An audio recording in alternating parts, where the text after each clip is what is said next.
So they can see the next thing, what, the first week of January. So Morning, everybody. Welcome, board colleagues, staff, and members of the public.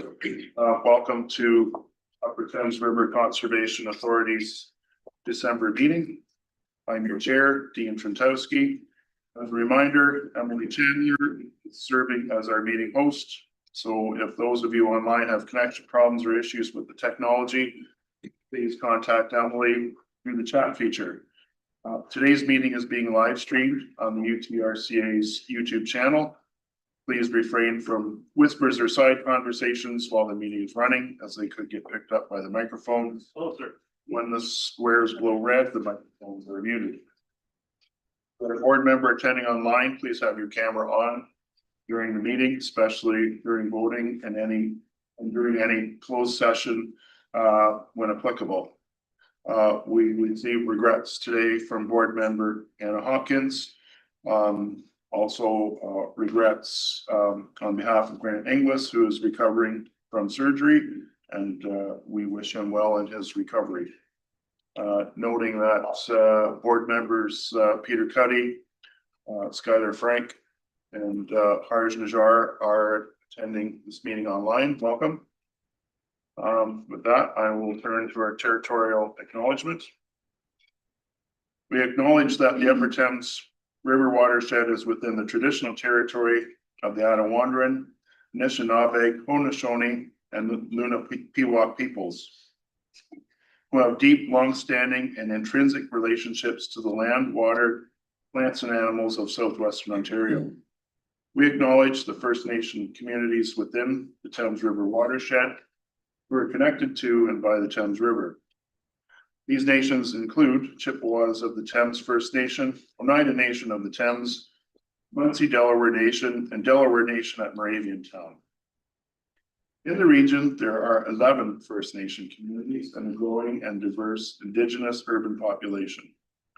We acknowledge and respect local and regional First Nations as original, contemporary, and future caretakers of this watershed, and we are committed to working alongside Indigenous peoples from across the region and Turtle Island to strengthen relationships, honor treaty rights, and improve watershed health. At this time, I'll turn to Michelle to notify us if any modifications have been made to the agenda.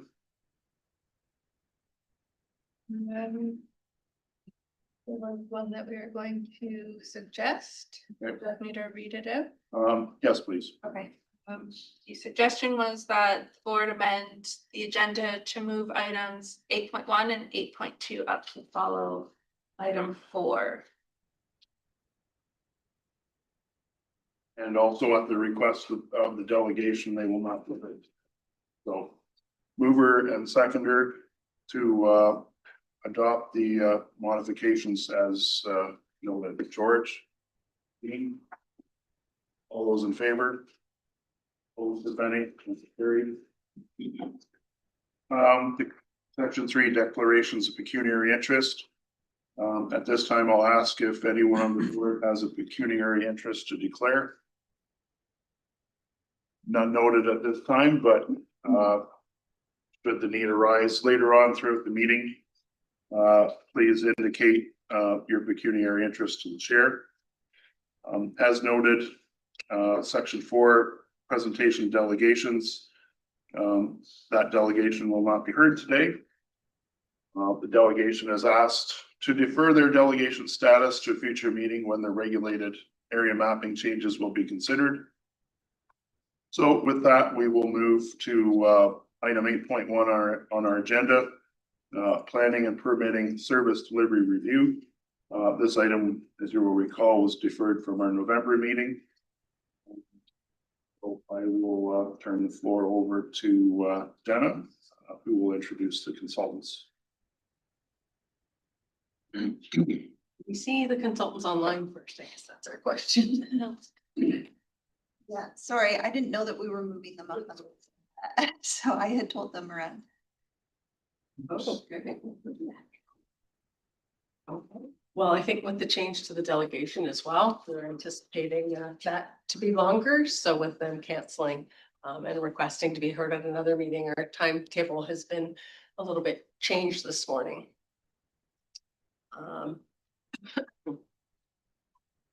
With that, can we change the motion to move the schedule back to as planned? All right, sorry about that, folks. So I guess we'll go back to our originally scheduled agenda sequence. Tom, you'll move that. Seconder, please. Jean, all those in favor? Carried, thank you. All right, so as mentioned, number 4, presentation delegations, that's being deferred. So we'll move into section 5, administrative business. Minutes of the previous meeting were circulated. Move it.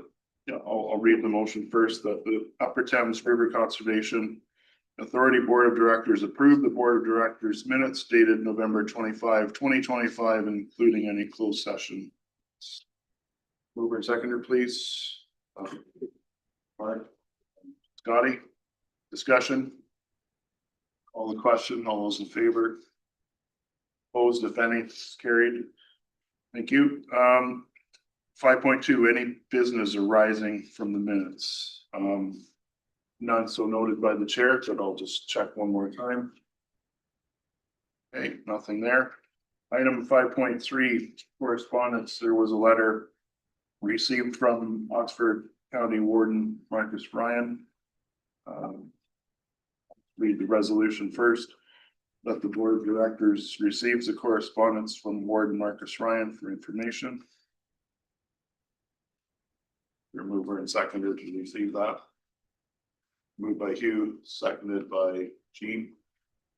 Any discussion on that? Go ahead, Sandy. Yeah, I appreciate the warden's question, I guess, about existing reserves. I think it might be premature to take any action on it, but I'm wondering if when the budget comes back to us in February, is it something that staff would speak to at that time? We might know more from the province, we might not. But without knowing what the province is thinking, it's hard to make a decision on something like this. So will we get an update at budget time in February? Look to Tracy for. Yes, I think that's probably more appropriate timing to consider. As you mentioned, we're not sure how much more information we'll have. Just we know right now our reserves that we do have are very much in specified reserves. And when it comes to our operational expenses, it has been a challenge to have sufficient operating reserves. So again, that's something that we can relook at the end of the year, and perhaps there'll be some more clarity from the province at that time as well. Thank you, Mr. Chair. You're welcome. Any other comments? Tom, do you have something? Oh, it's mainly capital reserves for long-term infrastructure, which we can't bump those up. Anyone else? And a mover and seconder, so I'll call the question. All those in favor? Opposed, if any, that's carried. Thank you. Item 5.3.2, motions and letters from municipalities and conservation authorities regarding Bill 68. Upper Thames River Conservation Authority has received resolutions regarding Bill 68 from the following: City of Windsor, Township of South Stormont, Township of Conmee, Municipality of Nebing, Township of O'Connor, Lakehead Region Conservation Authority, Lower Thames Valley Conservation Authority, Ganaraska Region Conservation Authority, Catfish Creek Conservation Authority, Niagara Peninsula Conservation Authority. And then following the posting of the agenda, additional resolutions have been received from Matagami Region Conservation Authority, the Town of Ingersoll, Township of Dorian, and Conservation Sudbury. Tracy, do you have any further comments on that? Certainly. Thank you, Chair. You'll see on the screen, I've been trying to keep track of each of our member municipalities as well. I understand there's been lots of resolutions passed. We haven't necessarily seen the formal resolution circulated to us yet, but there's a number of agenda items with the topic of conversation. Seems like today and tomorrow. But if you've got any updates for us, certainly be sure to share. You can see the ones in green are ones that have already passed, and where I know of direction also being to staff to prepare comments for the environmental registry. So anyway, if you have any further updates, please let us know, as I'd like to track this information. Something Conservation Ontario has asked for, well, to be included with their broader submission to the EL. As you can see, lots have already had resolutions passed, and we appreciate efforts made by our municipalities to ensure this has been highlighted at your meetings and discussed. And it seems like most of this discussion has been around, there's still lots of questions, there's not a lot of clarity. This is an opportunity to take a bit of a pause and have more fulsome conversations. Providing that update as well this time. Okay, thanks, Tracy. Members, any questions for Tracy on? Paul, go ahead. Not a question, but Sora Township has the resolution that we passed last meeting and the letter from the chair on our agenda for tomorrow. I will be producing a resolution, so I expect to add Sora to the list. Your agenda link provided there, so we'll refer back to that. So thank you. Thanks, Paul. Anything else? Okay, I'll read the resolution as follows. That the Board of Directors receives the correspondence for information, including the letters from the Matagami Region Conservation Authority, Town of Ingersoll, Township of Dorian, Conservation Sudbury, and that the letters be appended to the agenda package.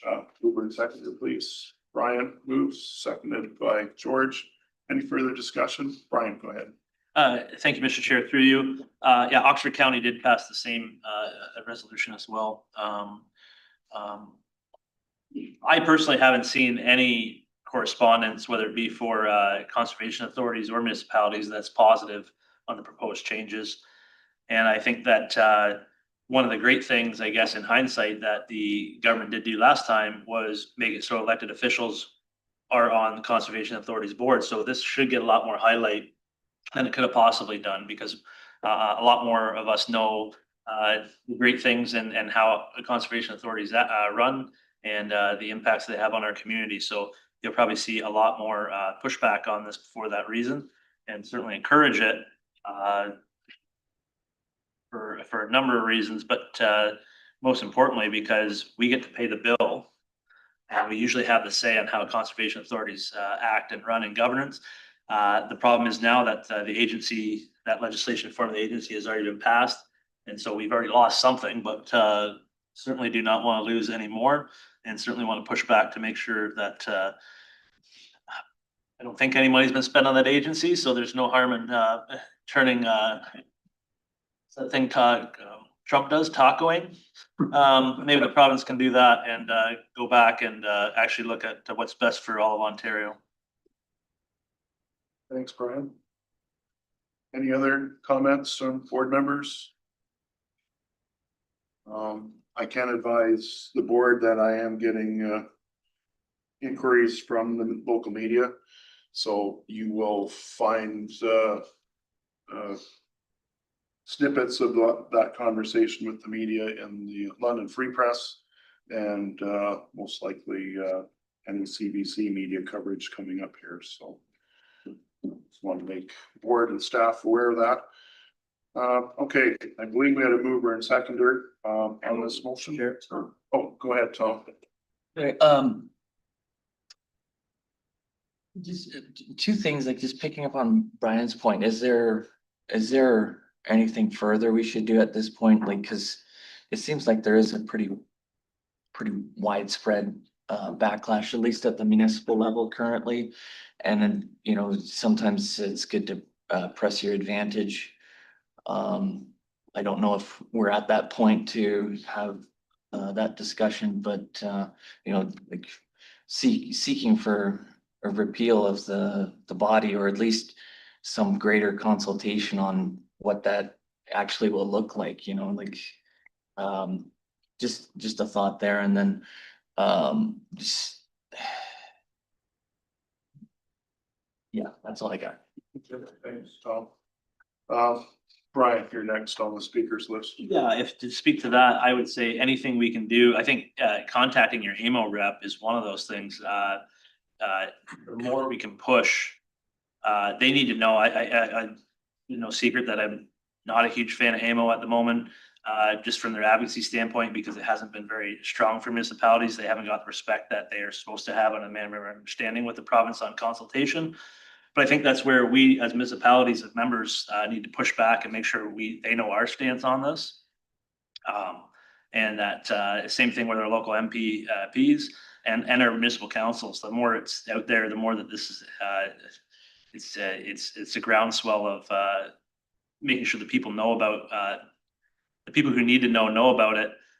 That's what helps out. I think that's what's the only thing that's going to change this is political pressure.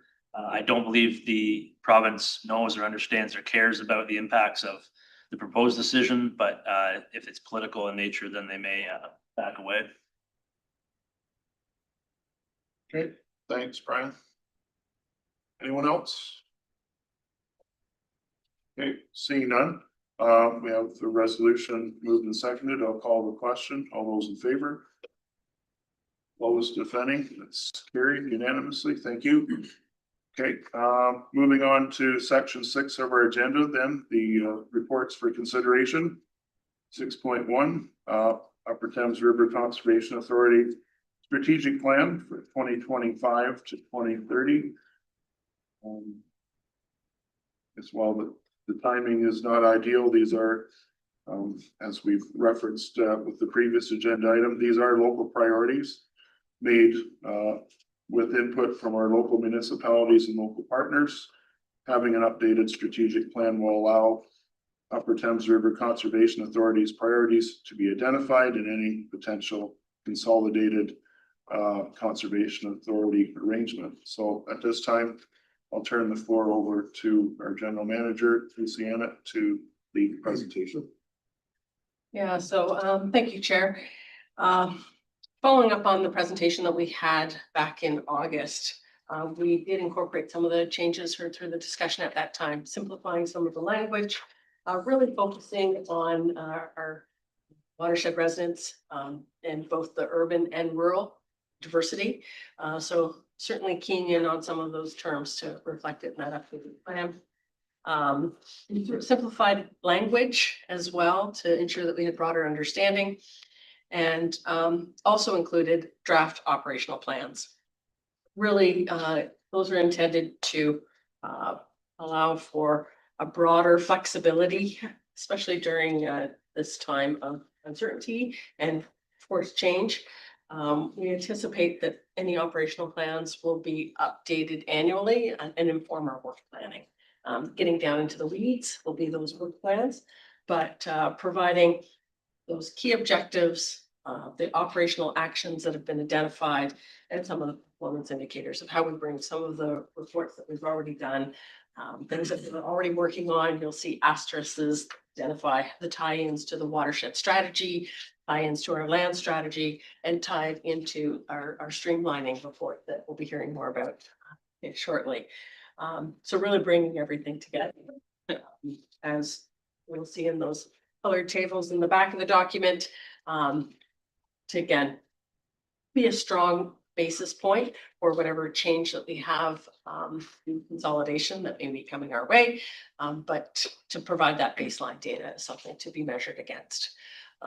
So hopefully that addresses some of the comments that were brought up on the strategic plan. I know from speaking to a number of you, the way the plan itself was written and laid out, there was a large support for that. Just wanting a little bit more detail on how we operationalize this plan. That's been provided as attached. So happy to hear any comments. They're still in draft form. Like I said, annual updates will inform that work planning. Okay, thanks, Tracy. Board members, start with Sandy. Happy to move the motion, Mr. Chair. Spent a lot of time on this, and it's good to have a direction, at least for the near term, until we have more certainty coming out of the province. But as Tracy said, the timing was good for the organization. It's unfortunate the province did what it did, but we need this kind of thing for at least the next year. So I'm happy to support it. Okay, thanks, Sandy. Any other comments or questions from board? Brian, go ahead. Thank you, Mr. Chair. Yeah, the amount of work and the effort that's been put into this is amazing, and it's, the province talks about modernization and stuff like that, but this is a tool to do that. My fear is that, again, this is one of those questions that probably nobody can answer, is because if things progress as they're designed right now, how does this document fit in with a larger document about a regional, and does it mesh or does it not? That being said, I think it's important that we put out there that this is our plan, and this is what we want to happen. This is what this organization, from the staff to the people who live in the watershed to the board, see what is the right direction for the organization. As far as operational goes, obviously, yeah, it's got to be. I would defer that to staff's discretion on how and when that is implemented, depending on the situation. This is always the case with strategic plans, but I think it's the best move forward to say, yes, this is where we want to go, and maybe provide that copy right to the minister themselves to know, because I don't think they are aware of what our goals are for most conservation authorities. Okay, thanks, Brian. Anything else? Board members? Tom, go ahead. Yeah, just hypothetically, in kind of a worst case scenario, like Upper Thames is very well positioned to be a senior partner in whatever future arrangement occurs. And I think, you know, having this kind of guidance will allow us to have an anchor in whatever happens. So. Okay, thanks, Tom. Tracy, go ahead. Thank you, Chair. I would just add that everything that we've heard from the province so far is that it's going to take time. It will have to be a phased approach. So again, you know that there'll be a different board proposed for 2027. However, any operational actions and how we do our business day to day, I think that will remain consistent for some time, as there's a number of details that will have to be arranged. And again, this is still at a proposal stage. We're not sure what that outcome is. So again, ensuring this plan is flexible enough to operationalize depending on whatever circumstance we find ourselves in. Thank you. All right, anything else? Okay, so I'll read the resolution.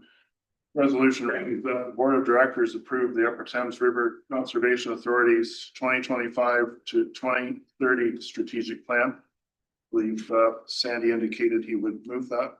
So seconder, please. Scotty. Mr. Cuddy, are you prepared to vote on this resolution? Sorry to take you away from your phone call. Well, a point of order, sir. You're on mute.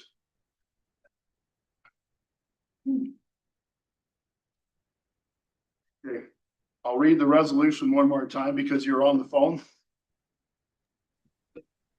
Resolution reads as follows: that the Board of Directors approve the Upper Thames River Conservation Authority's 2025-2030 strategic plan. Moved by Sandy, seconded by, I believe it was Scotty. All those in favor? Opposed, if any? It's carried. Thank you. Moving on to 6.2, draft comments, proposed boundaries for the regional consolidation, Ontario Conservation Authorities, ERO number 025-1257. Believe staff has report on. Thank you, Chair. And it's a significant input that has provided the comments at this stage. These are still in a draft form. We have had meetings with our partners within the Lake Erie region. We've had meetings with Conservation Ontario as recently as Thursday, where Conservation Ontario Council provided draft ERO comments and an opportunity for additional input. Each CA had about a minute and a half to highlight some of any concerns that they had with the draft comments or any areas where there should be some expanded comments. One of the areas where ourselves and Lower Thames were one of the few who had suggested the Indigenous engagement piece for a governance model if there are to be updates to boards compositions. This is an opportunity to ensure Indigenous voices are also heard. Again, strong support for comments that were provided, but also that cost benefit analysis needs to be done and how transition costs are provided. And certainly funding from the province was a key priority. So with that, I'll skip down to the table as it was suggested by one of our members after this budget was provided, that providing them in a table is maybe a little bit more easier to read, and a little bit of edits have been occurring to maybe reorder some of the recommendations. So pretty much all the text remains unchanged, except where highlighted, just a little bit more of a preamble to realize that. Again, the direction here is for staff to finalize the comments with any input received today. So happy to hear those types of comments. Just scrolling through, again, a lot of changes, but certainly highlighting that we anticipate that. Go straight up a little bit. The potential HR costs and consolidation implications of merging multiple HR policies is something that will be to significant endeavor. I will say that. So worth a bullet point of its own. Scrolling down, when we're looking at centralization, again, my comment that I just said when we were talking about our strategic plan, this isn't something that's going to happen overnight. It's going to take some time. And it's likely not going to be entirely effective, maybe a bit cumbersome before we see improvements. So this could slow permitting in the near term. And we're implementing already some of the recommendations from Blackline. Hear more about the report next, but this is something that we've already had in the books. We have been working towards, and we are working towards implementing. Hard to say when we have to start aligning with other CAs if implementation was going quite as smoothly if we were on our own as we are today. Tom, I wasn't sure if you had a question about that point, but no, I'll keep going then and we'll open the floor to discussion after. Just a clarity that we do have 11 First Nations communities that will be within this broader consolidated region with more than 10 treaties signed with multiple First Nations within that region as well. But putting the statistics there was a good highlight. Moving down again, largely the comments have remained unchanged, just highlighting Indigenous communities as well. We're talking about our partners.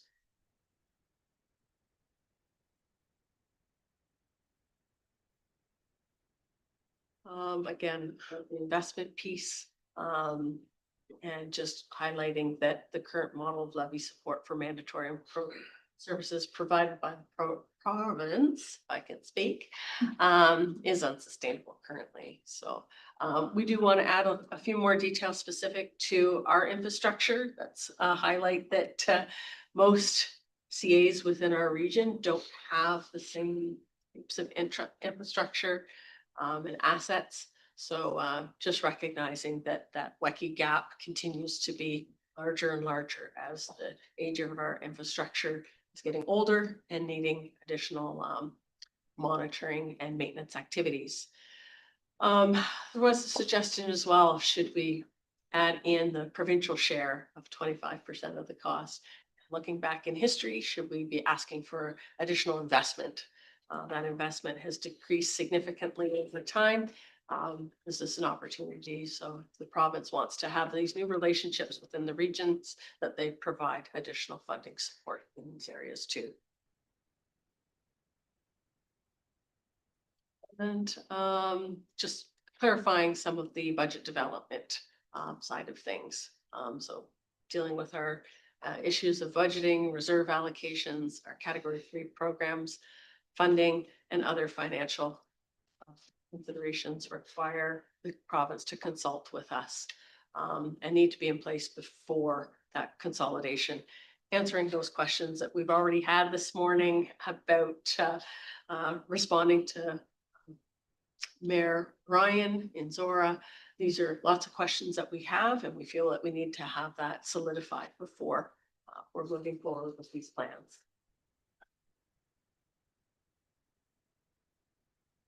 As for that, the remainder of the comments are similar, but just wanted to highlight some of those refinements that have been made, and maybe a few others once we see Conservation Ontario's final comments. So happy to hear any questions or comments that you have.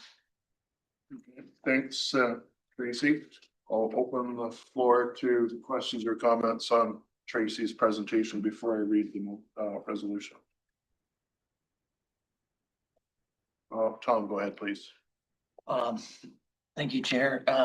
I think in the previous discussion, we mentioned how some of these CAs do have current public sector unions, and I don't want to take sides on that discussion, but I think that, you know, when you have smaller organizations, it allows for more direct management. And I think when you have a larger structure, it probably incentivizes having an intermediary and the relationship with your employer. And I don't know if that's been considered in terms of how this might shake out from an employee perspective and from the general management and cost implications of that. So I think that might be worth commenting on as well, because, you know, if I were an employee, I would definitely wonder how I'm gonna be heard in these uncertain times, and I think that's very real possibility.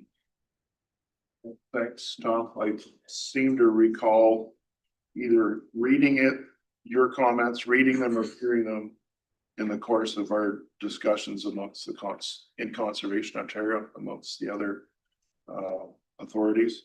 But it's duly noted here as well. Brian, go ahead. Thank you, Mr. Chair. One of the major issues I have with this whole process is that what is the problem we're responding to? Because I'll be frank, in the conversations I had with Mr. Hassan, he says there's a lot of misinformation out there that nothing's been said about going to 7. It's not in legislation. Funny, I remember reading something about that and seeing maps. But also that comes to the thing of, I asked him, well, specifically about rebranding, like the cost of rebranding. Well, no, there's still like, no, you don't have to do that. There'll still be UTRCA. Excuse me? So there's also no plan either. Nothing's been decided. So take that for what you want either way. But the problem is what are we responding to, and how do we respond to it with useful comments when we don't know what the intended outcome is to be?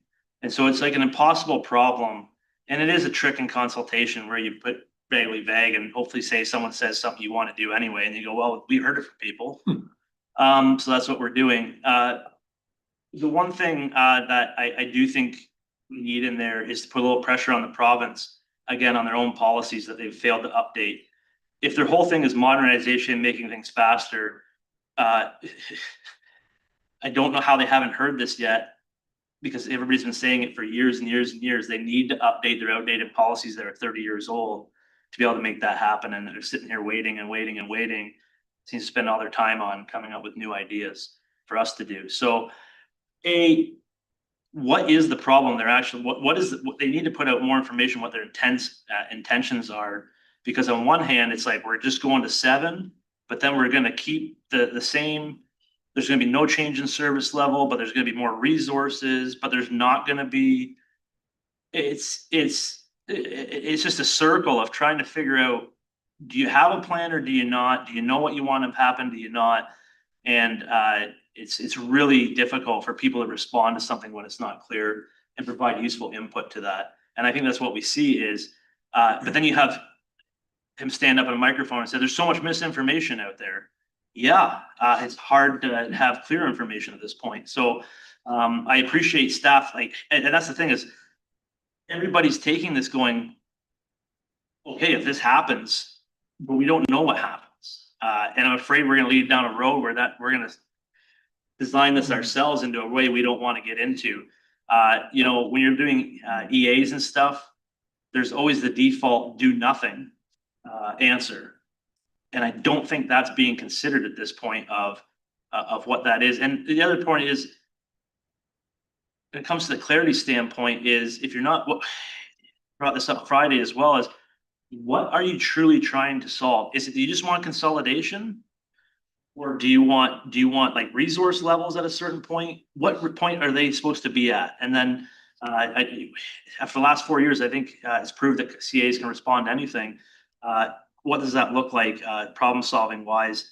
And you know, CAs, maybe consolidation is part of those answers for some or whatever, but without those clear goals about what they're trying to do, just these broad things of modernization, that can mean anything. So I appreciate all the comments. I just think the staff are at a disadvantage to be able to respond correctly without identifying that. I think it's important to note when someone asks a question that's not answerable, that it gets called out for that point of, you asked for information, but this is the question you asked without all the corresponding information to go along with it. And then to say it's not out there and that's not their thing, that's really confusing. Let me ask you, anybody in this room, they would say that the goal is to go to 7. That's what the agency was designed to do. Thanks, Brian. Tom, go ahead. So just following up on Brian's point, and I think like as the communications from most of the CAs are, is that it's about meeting the minimum timeline standards. And I think this is, it's probably like a lot of the provincial initiatives about building homes faster. You know, like you look at some of the comments that we received in the local media, like I think the concern is about the flood mapping. I think that is probably a criticism. I think it's also interesting that it's been requested to have been delayed by local developers. So that's kind of, you know, do you want better service or do you want it fast? But I think that is kind of that may be at the heart of some of this from a provincial perspective. And I just don't think that you actually can make that happen faster through amalgamation, because we're talking about local detail and local experts.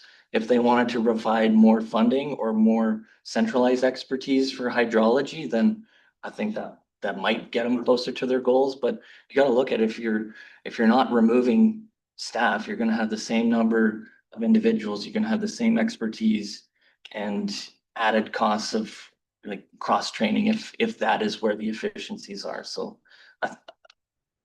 that's it. Thanks, Tom. And you summarized in about 3 minutes my conversation with the media yesterday. Thank you. Anything else from members? Jim, go ahead. Yeah, I'm going to agree with what my previous 2 speakers said. It's extremely impossible to make any sort of a judgment or to ask any questions when you have no idea what the goals are. You know, if we would have got some goals and here's the policies everybody has to follow to be consistent across the province, then you could respond to something. Right now, nobody knows. Well noted, Jim.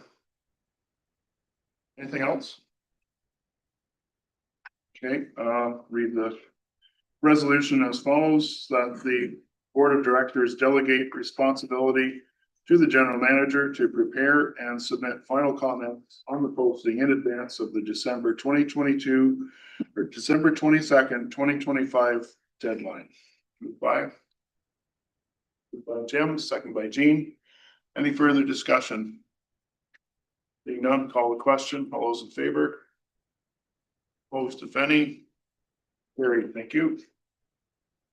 All right, move on to something perhaps a little less pivotal and controversial. Item 6.3 or 2026 fees policy and fee schedule. Tracy will lead us through that as well. Thank you, Chair. Yes, this is an annual report. It's not one of these heavy reports that, happen once a decade. But having our fees policies and fee schedules updated annually, beginning for January 1st for implementation.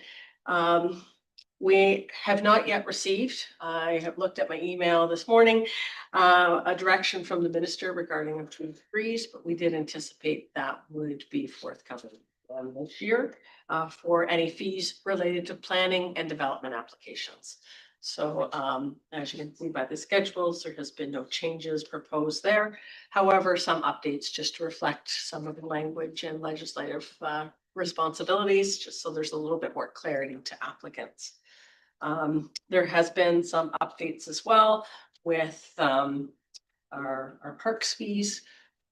Brett perhaps can speak a little bit more about the updates, but that's something that once the parks close for the season, the superintendents are able to get together, look at some of the improvements that we want to make and compare other CA's fees models as well and forecast fees for the following year with some proposed improvements to our gate systems that will allow us to have park passes.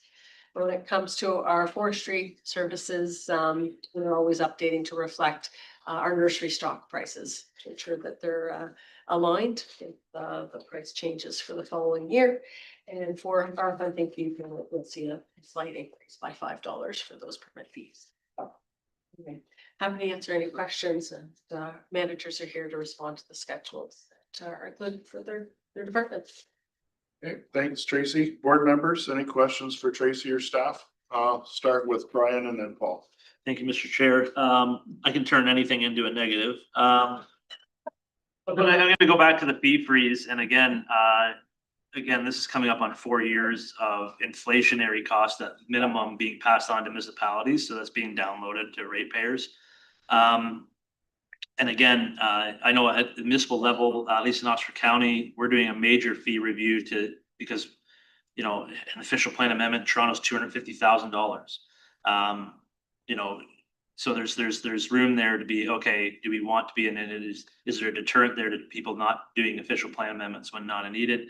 And again, what are our fees for? And not being able to do that and be able to, at this level, to go, okay, what is the true cost? Because you look at them and there's no way we're recouping true costs. We know that.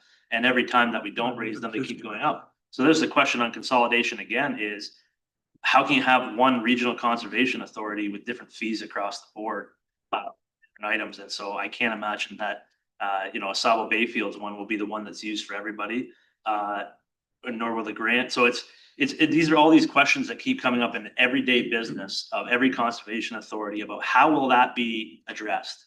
And so with the fee freeze, again, we're 4 years into this. Every year is just a download. Every year is just more unanticipated cost. It allows us, it's a barrier to being able to do our business effectively and provide better service if we can't necessarily, we're being pushed down on the amounts that we raise through levy. We're being pushed down on raise with fees. How do you provide better service if you can't bring in the resources to be able to do that? No, excellent points. Paul, go ahead. Yeah, I have a question to staff about the conservation area fees and the introduction of year-round membership. And it references there that possible through some infrastructure upgrades, including an integrated gate system. So what's an integrated gate system? And can you fill us out more how this year-round membership will work? And does it replace seasonal passes, or is it work in tandem with them? Yes, through the chair. Thank you for the question. So currently we have 3 seasons in our operating environment. We have the operating season, which is our campground operating season. We introduced our shoulder season 2 years ago, and that shoulder season is the month of April, half of the month of October and November. And then we have what we call our off season. We've typically staffed throughout our operating season. We staff our gatehouses in our shoulder season, but we have no staff to operate our gate systems in the off season, nor is it worthwhile because the expenses far outweigh the revenue that's generated. One item that needs to be replaced in our conservation areas is the actual gates themselves. And so those gates that have been in place at all 3 of our CAs have been in there for a very long time, we'll say.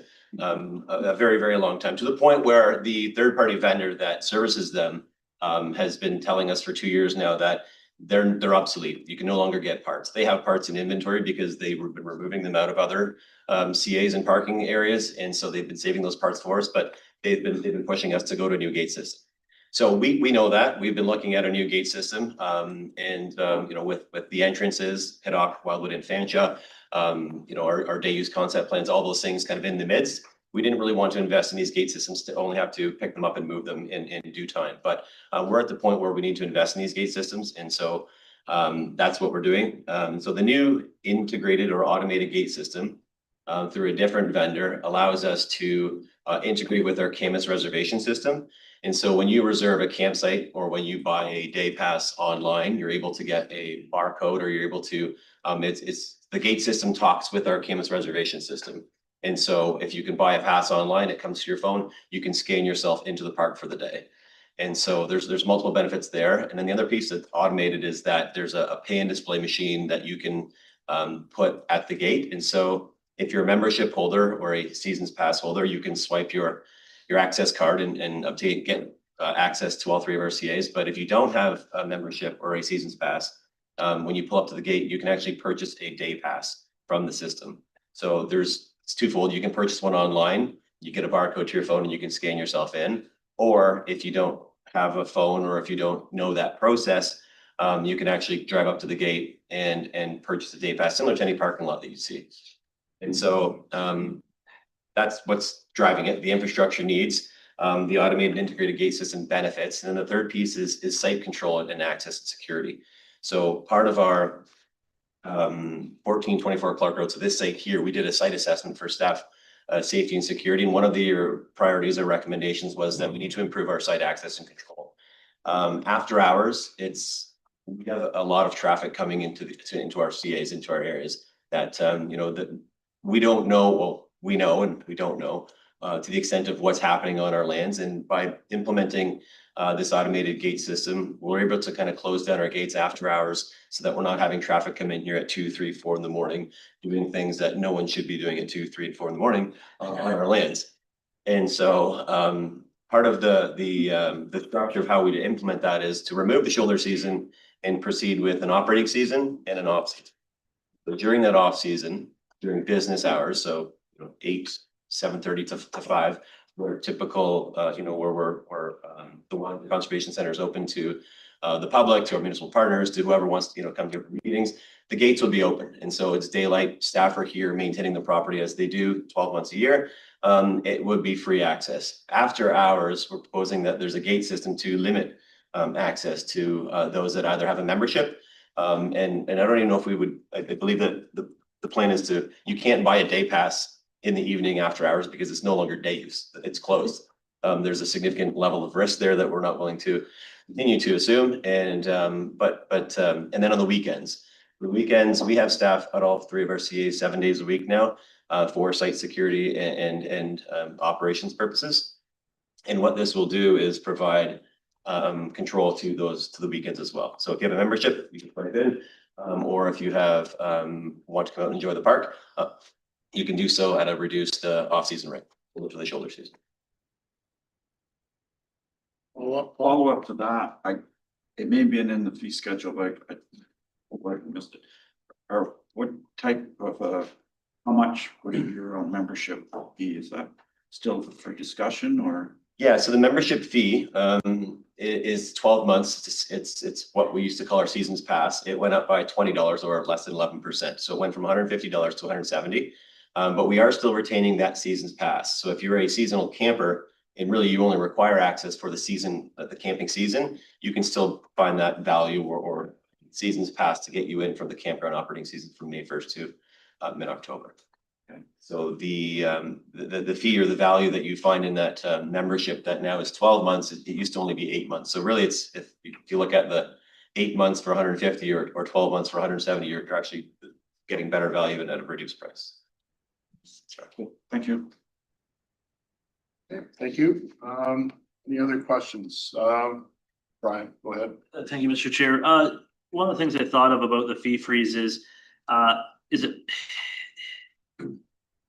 we know where we wanted to go. Is it possible to show what we would be charging if it wasn't the fee freeze in place? And I guess that's just a reminder to everybody that that is in place. I know that's like less than 30% on some things, and we do have goals, but I guess that's the question is through the chair is it possible to show, and do staff have the information what they would wanted to charge in 2026 versus what was mandated or was anticipated to be mandated? No, Tracy? Yeah, I'll start and Jenna can certainly jump in as well. With our fees policy for planning and regulations, we do aim to have a 50% cost recovery. And we know, Christine, it was in the neighborhood of 30% cost, less than 30% cost recovery. Keeps going That down. amount, and it keeps going down annually as we're seeing those cost of living increases. Again, when we talk about standardization, that was mentioned previously, when we're coming with fees, many of CAs, particularly in the GTA area, have 100% cost recovery.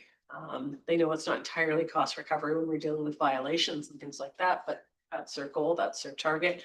So yeah, what will those fees look like with standardization? I'm not even saying consolidation, but these standardization approaches. I know the grant had Watson and Associates do a full analysis of what their fees target should be, and that was just prior to the fees freeze being enacted.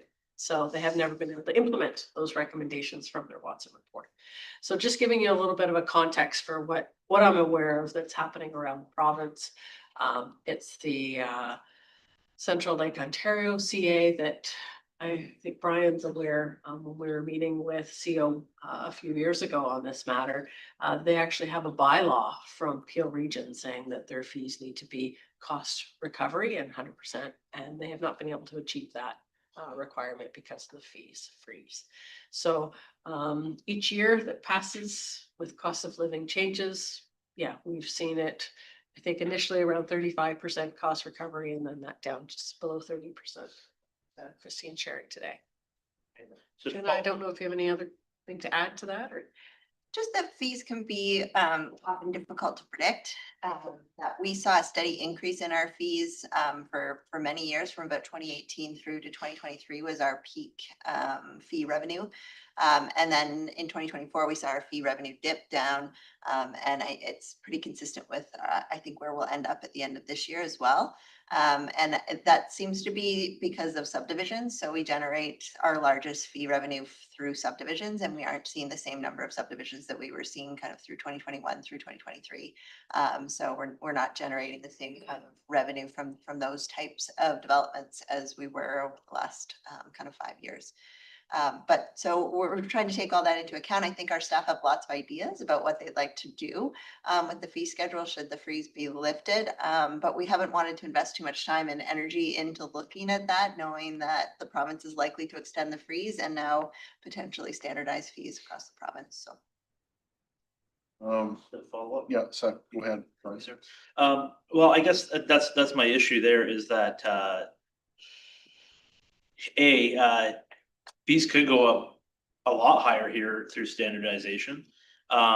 Because we know others, I don't know what across the region they look like, proposed region, what they look like, but certainly from a cost recovery standpoint, they're nowhere close. So they probably can only go anywhere but up.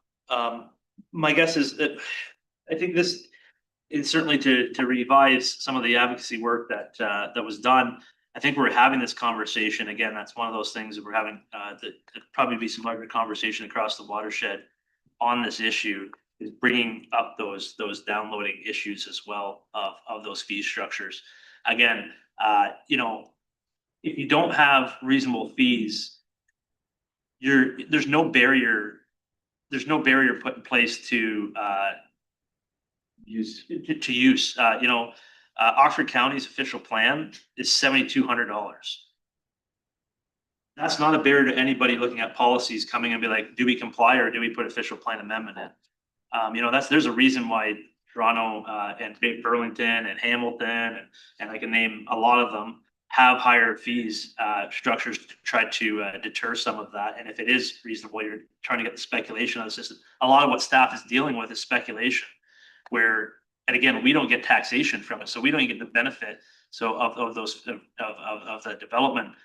So really, there is only the mechanism of the fees to come back. There's no taxation later on. So every year that is frozen is a huge issue, and it continually degrades that percentage of what we get back and puts that on all of us, whether it's in our development or not. And at the same time, when it comes to this transition, it's just going to be another really big issue of how and unknown how that takes place. And I can't see how smaller CA's fee structures aren't just going to be. I don't know how you consult how you have one CA and not have different fee structures throughout and justify this. Tom and then Jim. Thank you, Chair. I'm just wondering, with respect to the Billion Trees program being defunded, are we seeing those impacts this year, or is that a future impact? I know there is a slight increase in some of the tree fees, but I didn't know if that was inflation or due to a lack of subsidy. Future, I can pass it over to Tatiana, but from what I understand, it hasn't affected us this year. We have a multi-year agreement for the next, is it 3 years? We have an agreement till 2030. So, so yeah, it's inflation costs driving the tree prices. It's nice they gave us a sunset. Yes. Okay, Jim, go ahead, please. Thank you, Chair. I tend to agree with Brian 100%.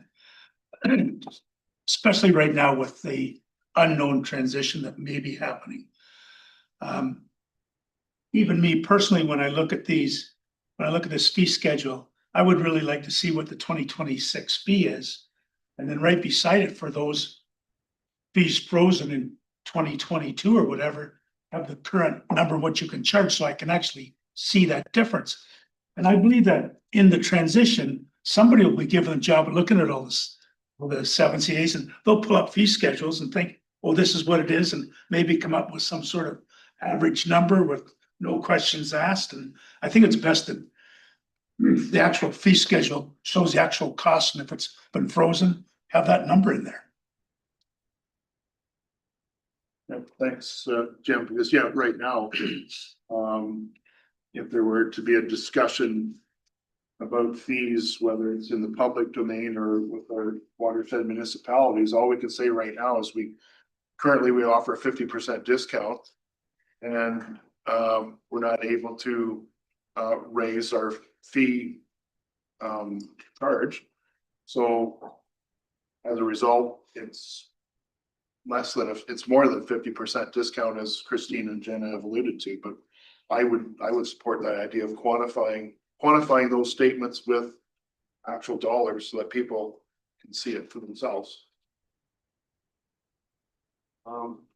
Looking to our members online if they had anything. Tyler, Art, Peter, no. Anything further on this item? Okay, seeing none, I'll read the resolution as follows. That the proposed revisions to the fees policy and 2026 fee schedules be approved by the UTRCA Board of Directors for implementation beginning January 1st, 2026. Moved by Scotty, seconder, Paul. Any further discussion? Seeing none, call the question. All those in favor? Opposed, if any? It's carried. Thank you. Section 7, reports in camera. We have none scheduled for today, so we will move to Section 8. reports for information. 8.1, planning and permitting service delivery review. This was deferred from from the 2025 meeting. Turn the floor over to Janet. Great, thanks. So I think I introduced this report at the last meeting, although we did defer it to this meeting. So we do have our consultants from Blackline Consulting here, Ian Shelley and John Connolly, I believe are online, and they have a presentation that they will provide. So I think Emily's going to turn things over to them and they will share their presentation. Good morning, everyone. Thanks for allowing us to present this morning. We're going to share some summary slides that we've put together for a more fulsome report that we provided a few weeks back. We were retained earlier in 2025 to conduct a review of planning and permitting processes at the Conservation Authority. If you can move on one page, please, Jason. As with everything of this nature, you'd issued a public RFP with a set of objectives for that review, and it's to validate whether the EPR unit was meeting its service standards, whether there were changes to structure, systems, process, staffing that could better allow it to meet those service standards, and how should you go about implementing any of those recommendations. So broad objectives that we took on board. When we do our work, we typically put it in two phases. We do a phase of investigation to understand what the current situation is and identify anything that we think is a concern or an issue, along with what's working well that shouldn't be changed. And we typically, at that point, in the midpoint of our work, we issue a findings report. So this is what we've observed in this review. That gives staff an opportunity to provide us feedback, to correct any factual inaccuracies we may have made. And to orient us to where we want to take the direction, the recommendations. So the second phase of our work is looking then at, well, what can we do differently? What can we change in future that's going to alleviate any of the observations that we've made in the findings? So then that second part produces, in this case, the second set of recommendations and an implementation schedule we put together that identified when you should make those changes. Move on one, Jason. When it came to the findings piece of this, the current state, we looked at essentially three questions. Is the unit being efficient? Is the unit effective? And is the unit providing adequate service? So the first question over efficiency, we concluded, no, it could be more efficient. There was definitely inefficiencies. In recent times, within the last 12 to 18 months, there has been a migration of technology from an older platform to a contemporary platform. The difficulty with that is the type of platform it is not suitable for the type of work that's being done. So it's being treated more of a records management platform than a case management or an application management platform. So it's missing a lot of the functionality that would increase efficiency, things like workflows, approvals. It's really an information management platform, and it's not universally used. There's many parts of the process that don't fit within that newer platform and are still managed through email trails or Excel workbooks, those sort of things. So additional tools outside of what's considered the core platform. I'm working backwards up the list, which is my process, but we've commented there that there's no unit-wide risk framework. And what we mean by that is when an application is submitted, it's largely evaluated based on its complexity.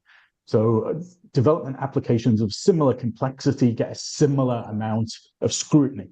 And that relates, as you've just had the conversation, somewhat to the fee structure that they're defined as, small, medium, and large, essentially. But when we looked at it, we've observed that if you took a risk lens, two large developments don't necessarily pose the same amount of risk that you would be concerned about. And that's an approach that could be taken to adjust the amount of scrutiny that goes into applications, is thinking about the risk the application poses and therefore the amount of scrutiny, which is different than how the fees are defined at the moment. There is some contemplation of risk in the fee schedule, but it is quite limited. And then on a practical basis, there's no formal risk framework. certainly staff consider risk. It's not that it's not considered, it's more about the formality and the consistency that it's used. And then finally, the processes are manually intensive. There is a lot of work that goes into organizing the information, tracking applications, keeping up with applicants, making sure timelines are met. All of that work is very, very manually intensive. So on the efficiency perspective, progress has been made, as I mentioned. There is still a lot more that could be done that would alleviate the workload of staff and allow them to focus on, I refer to as that judgment-based activity, that human judgment that they need to put into the applications, and not the administrative side of the work. So, when we talk about effective is, do they do the right thing? And all of the evidence we could find said, yes, they are effective. They are producing opinions and decisions around applications that are the right decisions. There's been obviously lots of discussion around their timeliness and meeting deadlines that are placed upon them, whether that's through legislation or partner municipalities. And when we went through the Conservation Authority's data, the vast majority of applications, we've got approximately 80%, met the timelines that were set down in the data that the Conservation Authority has tracked. So yes, there is room, as we talked about, being more efficient, of hitting the deadlines at higher percentage, but it's not a very low percentage. So it's the Pareto percentage, the 80-20, that we've got to get to those 20% of applications that are not meeting. When we look a little bit deeper, the 20% of applications that didn't meet the timelines were often associated with those more detailed technical and engineering reviews. And even though they have different timelines, that was the part of the process that appeared often extended beyond the deadlines that are being set. So in looking at process improvements and thinking about timelines, we can narrow down to where some of the symptoms are emerging from. The final one was adequate service. And this is the perspective of your customers, the people who are applying, the people who are asking for your opinions on the applications. And the answer was no. The perspective was that the unit moved slowly. It didn't hit those timelines when they were critical. So it was a mismatch of perspectives. That 20% I talked about might actually be the 20% most critical, most important to the people who are asking for the service. So that created definitely a strong sentiment among the people who are receiving your service that it wasn't quick enough, it wasn't responsive enough, and it wasn't aligned to our priorities. We did have the chance to talk to municipalities, and many of them were able to compare and contrast what they experienced, and developers as well, experienced from other conservation authorities. And it was interesting that there is a perspective that maybe Upper Thames is applying more than it should be in terms of its scrutiny compared to other conservation authorities. When we dug into that, and that's this disagreement about the unit, it appears that Upper Thames is a larger, more sophisticated conservation authority that is applying the correct level of scrutiny to applications, but some of the other conservation authorities, some of the smaller conservation authorities, don't have the resources to meet that bar. So from a developer's perspective, if I've gone to Upper Thames and you're asking me for 10 items, but I've gone to a smaller conservation authority and they only ask me for 7, their perspective is that you're applying a higher standard when everyone should be applying the same standard. So there's definitely this difference in perspective. Lots of people agreed on what the issues were, but given their position, had a different interpretation of why that was happening. So from Upper Thames's perspective, we're applying the standard. Not above, not below, the standard. Whereas from a developer, they're looking at saying, well, you're applying a higher standard than over here. So that is I think, a critical point for us, is that the facts are not disputed, the issues are not disputed, but the cause is definitely disputed among the various stakeholders that are involved in this process. I'll move on one, Jason. Yeah, so based on that analysis, we developed a set of recommendations that we split out into 3 objectives. The first being creating an efficient and responsive organization. Our first recommendation here is to coordinate with member municipalities by adopting a memorandum of understanding that outlines in more detail the working relationship with member municipalities, who's responsible for what, setting expectations for them as well, in terms of giving consistent deadlines, only circulating to Upper Thames what's relevant, and so on. Number 2, implement a risk-based decision framework, which Ian was describing earlier. This is something that we heard about from Lakes and Co-Region. At the time that we interviewed them, they had not fully formalized their risk-based framework, but they were working towards that. The idea there is to define risk levels, which are essentially a function of the probability of an event occurring and the likely damage of that event. And then based on those risk levels, defining review actions. So let's say there's a high, medium, and low risk framework, regardless of the formal category of an application, whether it's routine, minor, major. If it's deemed high risk, that triggers a different workflow. It might involve a formal meeting with the relevant municipality or the applicant. Number 3, accelerate the planning and comments process. There are a few different ideas here. One is to use that risk framework to set priority, focused on kind of getting the ball rolling on those higher risk files where there's likely to be more back and forth, more technical scrutiny that's going to take more time. Another idea here, also from Lake Simcoe region, is to set annual targets. So Lake Simcoe region sets a target of between 200 and 300 plans reviews annually per staff member. And they set that target based on kind of a period of collecting data, seeing how long different types of planning applications take to process. And then annually they review where staff are at. If they're significantly above that 200 to 300 threshold, that's a good sign that they need to kind of move work around and rebalance workloads. Number 4, create a protocol for floodplain map updates. This is not about the maps themselves, but rather about kind of defining the use of the map and ensuring that everyone has good guidance. So defining the authoritative map that's in force, and then setting a process for adopting a new map such that, for example, let's say a new map's being published on January 1st, there should be, as a basic example, perhaps you have a rule that says any application received up until December 31st is reviewed against the previous map. Regardless of what information is coming in, we set this kind of firm guideline for staff to hopefully kind of just give more guidance ultimately, both to them and to customers. The second objective here, enabling the team, is really just about implementing tools that best support staff. So number 5, implement suitable technology. As Ian was describing at the moment, you manage permitting and planning cases using spreadsheets, local file storage. There's been good investment and updates moving away from GroupWise and implementing Office 365.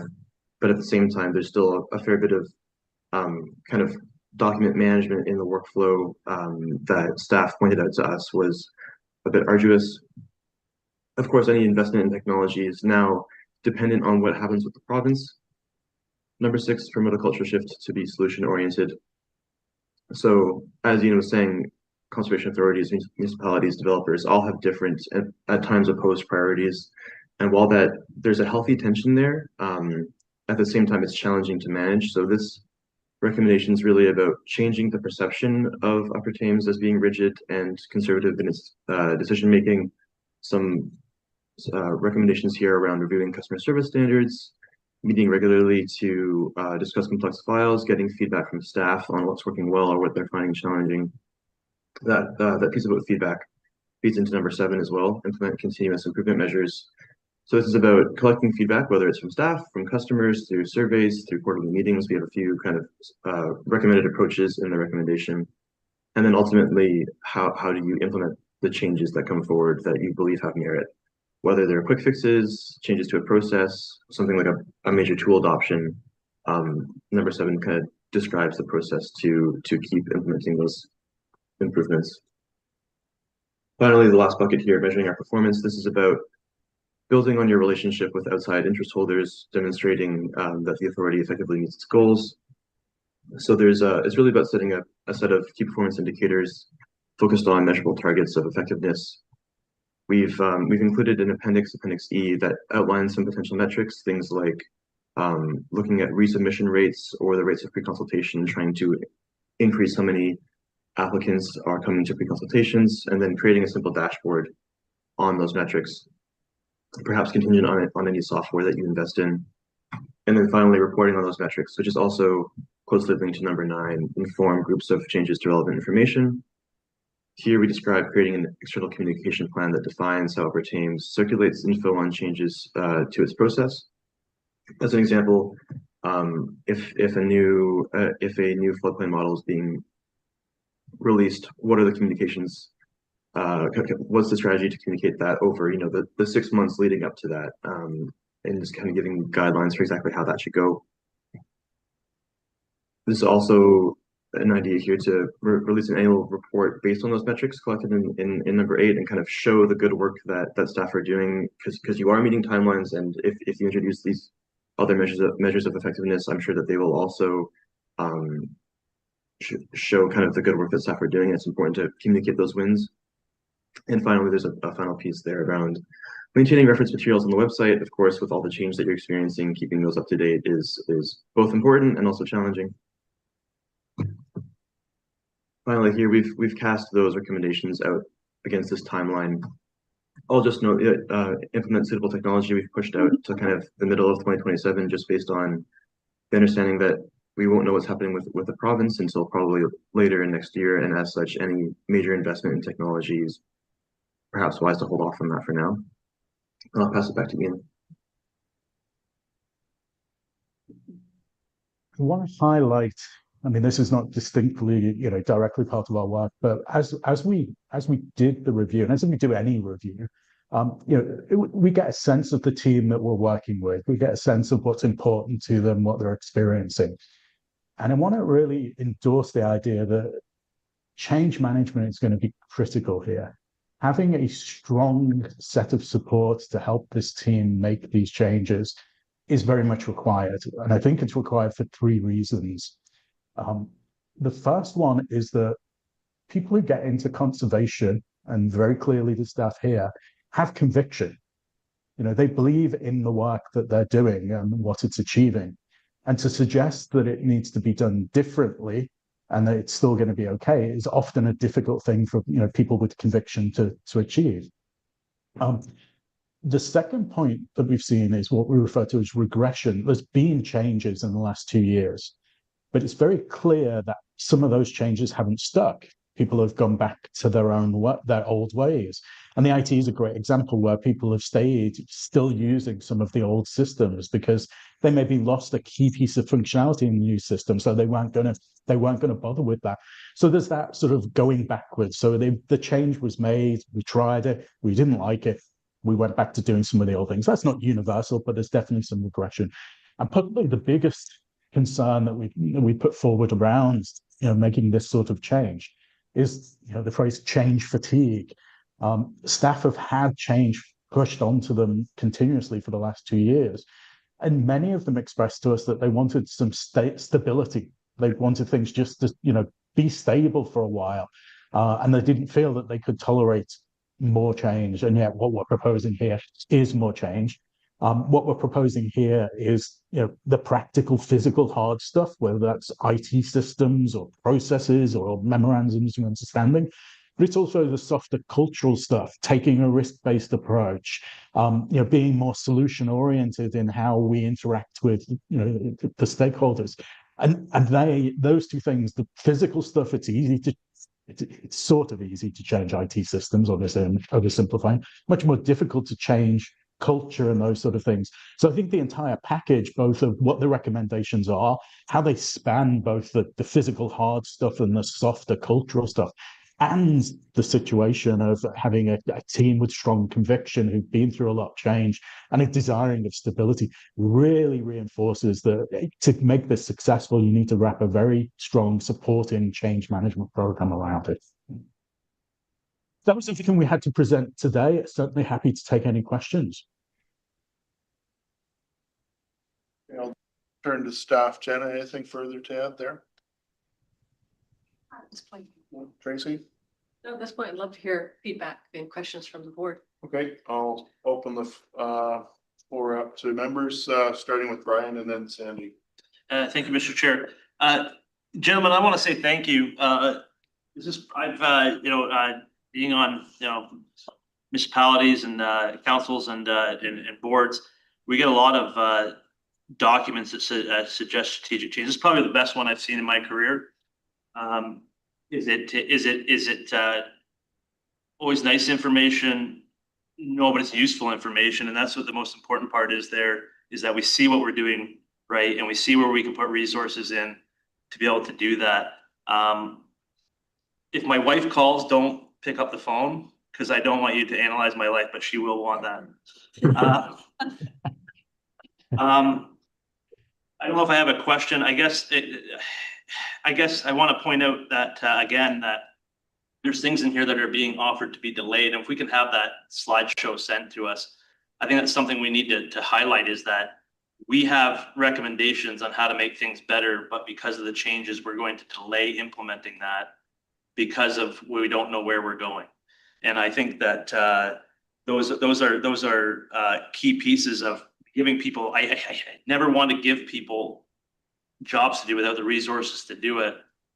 But it doesn't make sense to give the resources right now because we don't know who's going to be saying to do what. So I think that's a key piece to share with every one of us around the table on our council is that we can do better. We can give our staff better things to make their jobs easier and more effective. But again, I guess the question to the gentleman, if there is one, is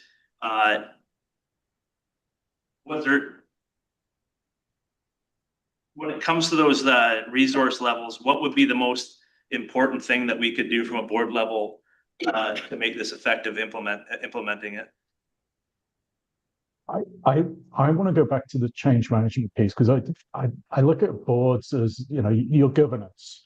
You're there to hold management to account. So that's what you should do. If management's putting this forward saying we wish to do this and you agree with it, then I would make it an agenda item to check in that management is doing the right thing to execute these recommendations. And the change management one is key for me. It's so often left off. You know, people try and make these changes, and my favorite phrase is, you know, a leader like Tracy will bring the team in and say, we've got a new strategy, we've got a new approach, we've got a new culture. Now go back to your desk, open the same computer and do the work that you were doing before, but differently. And I think that's the challenge that you face. How do you make sure that you can move people along in their thinking and ownership?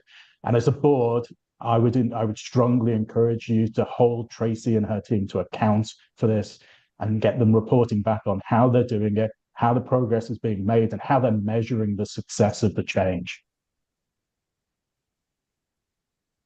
Good, Brian. All right. I apologize, Tracy, if I put you under the gun on that one. No problem at all.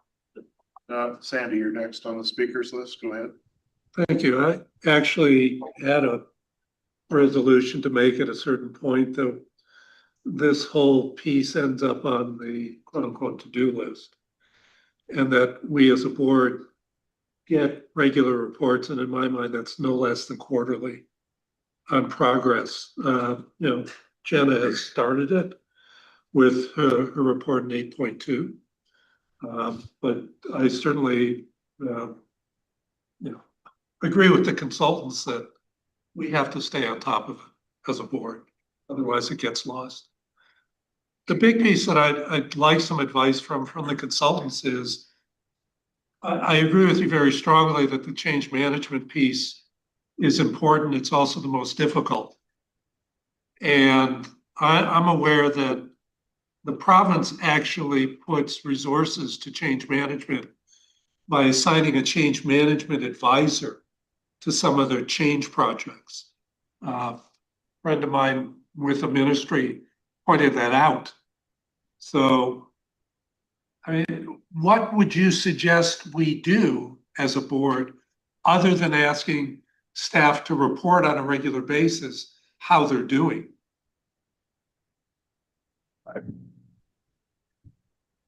I think there's two comments in there that I want to respond to. One is the comment of the province's change management advisor. I'm not sure I would say do that, copy that. What I'd highlight is that, you know, be self-aware as an organization. Do you have people who understand change management? Do you have people with certifications, knowledge, experience of supporting a team through a large change? And if the answer to that question is no, we don't, then I would be standing here saying, we'll find someone who does, whether that's, you know, a change advisor, however you want to go about it, but you need those competencies. I've been in this business, my career, 30 years now, and I will tell you now that 90% of the change management work I've seen degrades to training. And that's not what it is. I think the vision is that after we've made these changes, when staff sit down, in the new position, they can get the job done as effectively, if not more effectively, than they could before the change. So that's my benchmark. And, can I do my job as well or better than I was doing it before? And that's not just training. There's a whole raft of other, techniques. So I think talking about that change advisor, be self-aware. Do we have those skills and capabilities to execute a change management program or not? And if we don't, find someone who does. And then the question is the second part around the board. I feel it has to be, yes, reporting back to you sounds a little bit limp, I agree, but that is the primary, mechanism between the two entities of governance and management. That doesn't mean that you can't take a stronger view on what is reported back to you and have a structured agenda. Again, let's use the change management as a link. Why would that not be part of the agenda, that reporting back? Again, I go to activities is fine. Yes, we did A, B, and C. We achieved this, but what's the evidence that we were successful? And again, I think that's something that's an uncomfortable conversation, but really, how do we tell that we've been successful at making this change? So, and you can apply that to all dimensions of this, program of recommendations. I'm using just the change management as an example, but any of the recommendations, I think if you want to go further, hold management to account to provide evidence of success, not just activity. The classic thing you see around IT projects is that they're green, green, green, red.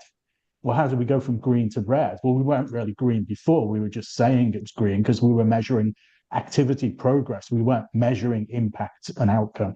So for me personally, I know it's hard. I know it's a difficult thing to do. I know it's challenging, but I think it's the strongest way you can hold them to account is get reporting on activity and progress, sure. But those real tough measures of success and achievement are the things that will tell you that you're on track. So I think ultimately, Mr. Chair, whenever we get to that additional resolution, I appreciate the advice that we're getting here, that evidence of success is going to be critical and it'll be challenging. There's absolutely no question with all the stuff that's going on provincially. But I wanted to also touch on, again, the consultant's points about the technology in the interim to go maybe from document management to case management. And I understand staff are going to look at what other conservation authorities are doing in the interim, because I anticipate at some point the province is going to tell us what the technology is. But do we have enough funding in the 2026 budget to be able to make progress and provide evidence of success of some of these changes? Because they're not all going to be free. It'd be nice, but I'm not convinced that they will be. Have we removed that barrier from achieving success? Or when we see 2026 final budget, there's going to be a change in the amount that we're going to be asking from our members in order to achieve success, to make what we do better and look better to our stakeholders. Don't know. Can somebody tell me? Turn to staff I'm for. looking to Jenna. Sure, I think Some of these implementation and some of the options are already been started without significant costs, but certainly expand on that, Jenna. Yeah, I think a lot of the recommendations speak to the implementation of those recommendations relying on staff time. So I think we have the staff structure in place to be able to support some of that work through 2026 without increasing the budget, without adding staff. And that's certainly our plan. I think some of the bigger ticket items like the investment in new technology is not something we're going to proceed with at this point. But I think we still need to do some more work in terms of what the analysis of costs will be for some of the implementation items. And I don't think we're quite there yet. I would think that some of them don't have a big cost to it. Like, Right. Do we need to look at how we assign high, medium, and low so that risk piece. Right. And understand you'll ask other CAs how they do it. And that could be something that could be implemented without much cost, hopefully without a lot of aggravation too. And be nice to put it together with the fees, but I get that. We missed that boat. I appreciate hearing that you're confident as staff that you can move forward on a lot of these without additional budget, without additional or staffing, which is obviously additional budget. So I'll stop there. Okay, thanks, Sandy.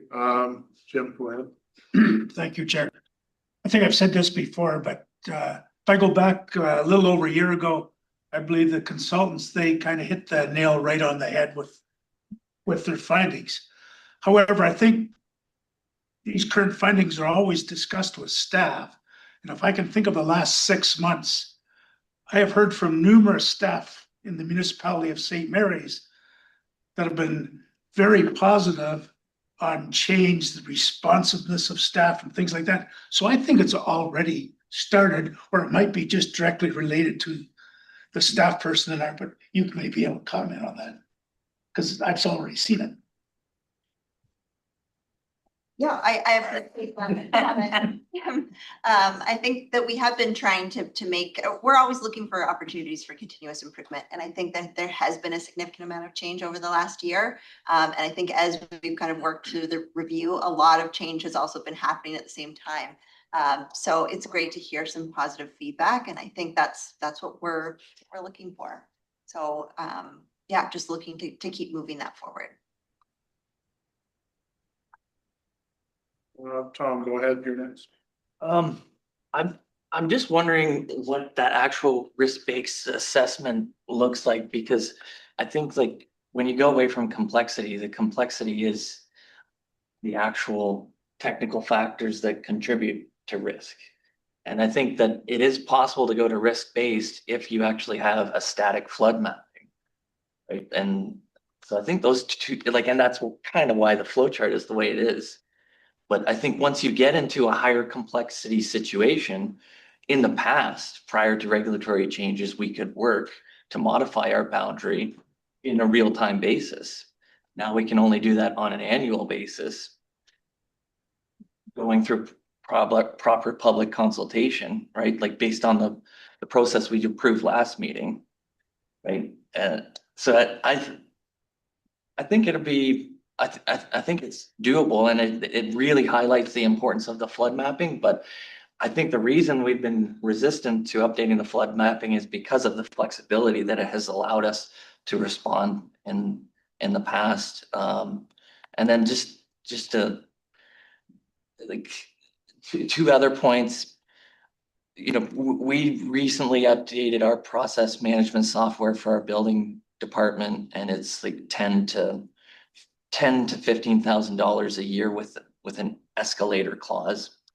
And we don't handle nearly the amount of permits that you do here. So that would be a substantial, you know, in the order of 50 to 100,000, I would imagine, depending on the licensing fee. And, you know, that's a staff member. So that's then, so yeah, it does make sense to wait for provincial funding on that, if that is the case. And that may highlight why that is their initiative. But the other point is it is difficult to get to that 20%. And typically what you hear from management consultants is you focus on the 20% of your business that makes up 80% of your revenue. And to actually try and achieve the 20% that costs the most amount is not actually conducive to the broader interests of, you know, the financial health of the organization because of cost recovery, and to our broader constituents in terms of, you know, allowing construction within the floodplain is not actually what we want to do. You know, so I think it's a very well-written report, and I do appreciate it.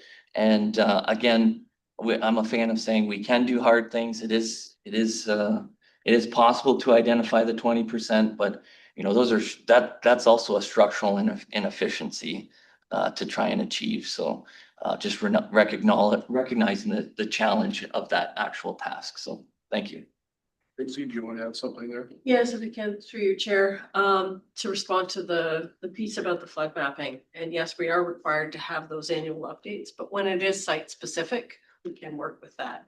I think the challenge has been as more and more land has been developed in most of our urban centers, the land that remains for development are those constrained properties.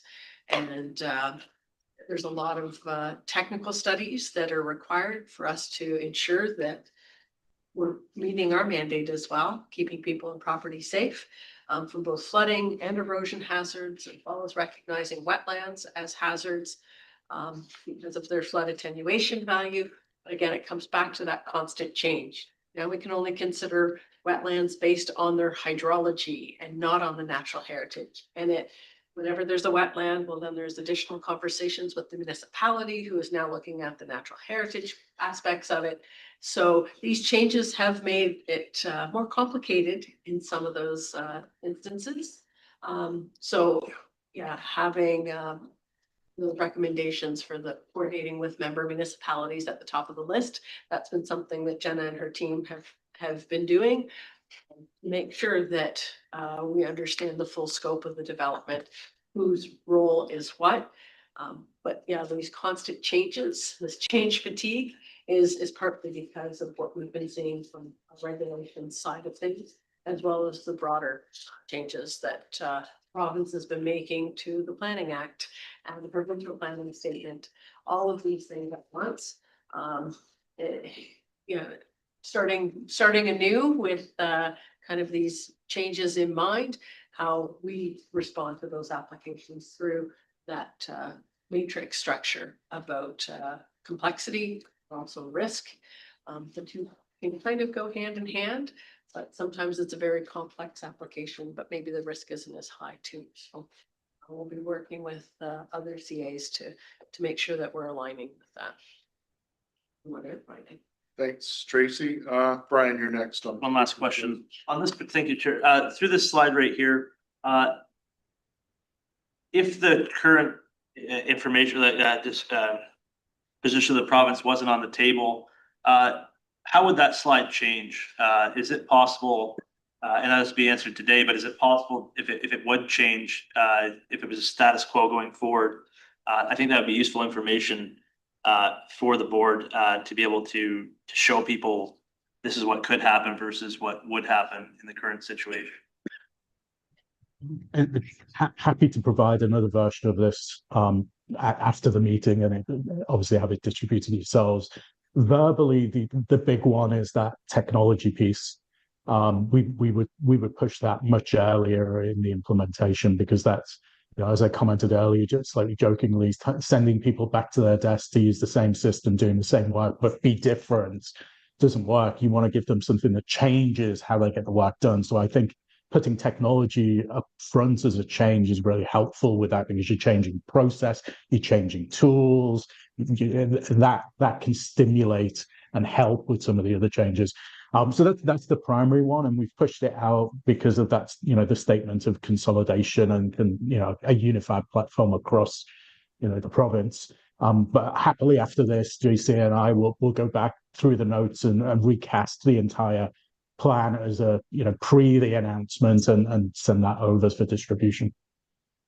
And I think, thank you, Mr. And I think that's very, very important. It just shows that, again, this intervention from the province is leading to inefficiencies and us getting to a point where we would be able to serve our customers better in the meantime, because there is that inconsistency and uncertainty going forward. So I think that's an important story of we try to do this work as an organization to try to meet the needs of our customer base where they are, so we can get those feedbacks like Jim's received, and it's just hindering that work. And I think that's a story that we need to share out there, that we are more than willing, but that's going to be slower than what's expected. Thanks, Brian. Like, maybe further to your point, the simpler part will be staff recognizing what needs to be done. The next part is, okay, what tools do we need to make it happen? And like you say, with the intervention, that causes too much uncertainty to give staff and the board confidence to decide, yes, let's proceed with these investments in whether it's resources or equipment or software, what have you. That intervention just that disrupts that whole evolution of what we're trying to do here, so. And just, sorry, Mr. Chairman, I think it also hinders the ability of that change management. If the staff don't have the tools to implement that and it's not in a later date, that can be a hindrance to achieving that buy-in and having that total package come to the table.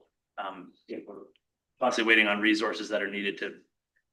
Yeah, it literally stalls out literally, so. Okay, thank you.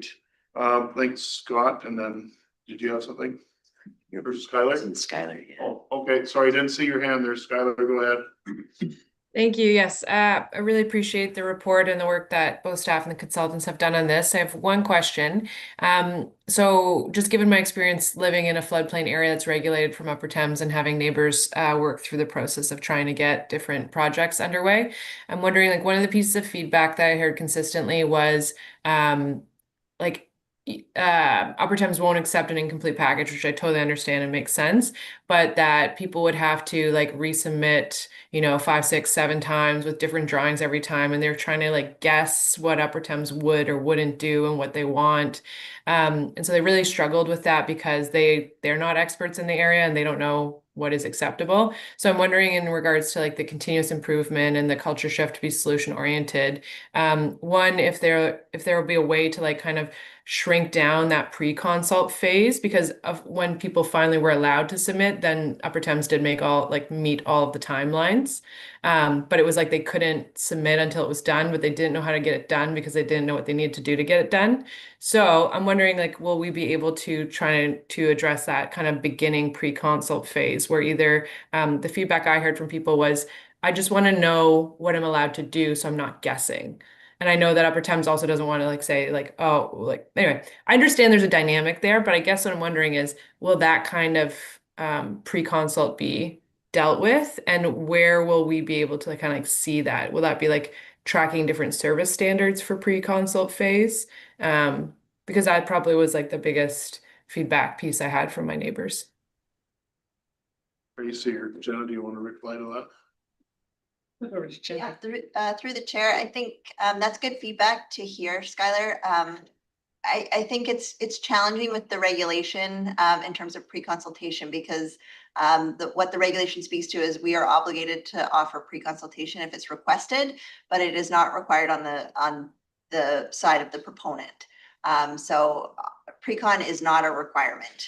So it's encouraged, and I think we're trying to promote it and communicate that pre-consultation is always preferred, but it is not a requirement under the regulation, only on our part if it's requested.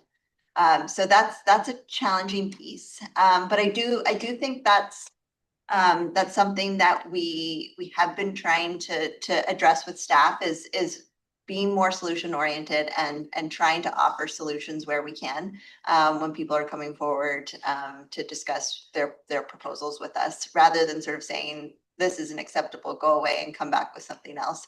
Trying to look for solutions and opportunities that we can offer to people before they invest too much in a specific plan.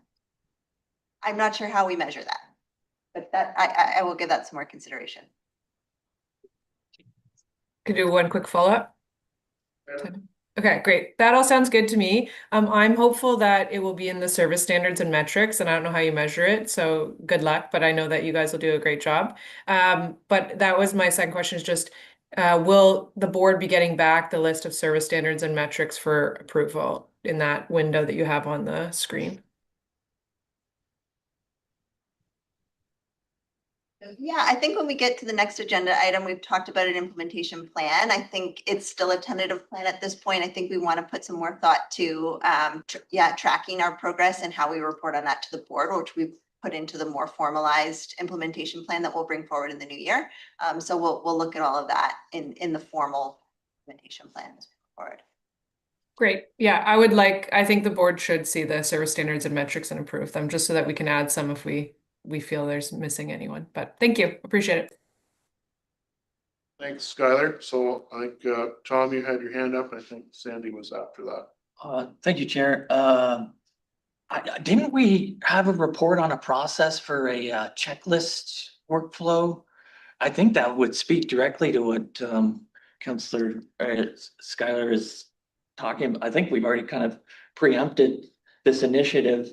And so I think if we can see what that looks like and have, maybe different, it's difficult because different areas trigger different regulations, but I think we've experienced similar things with ARUs and not having clear guidelines in our official plan.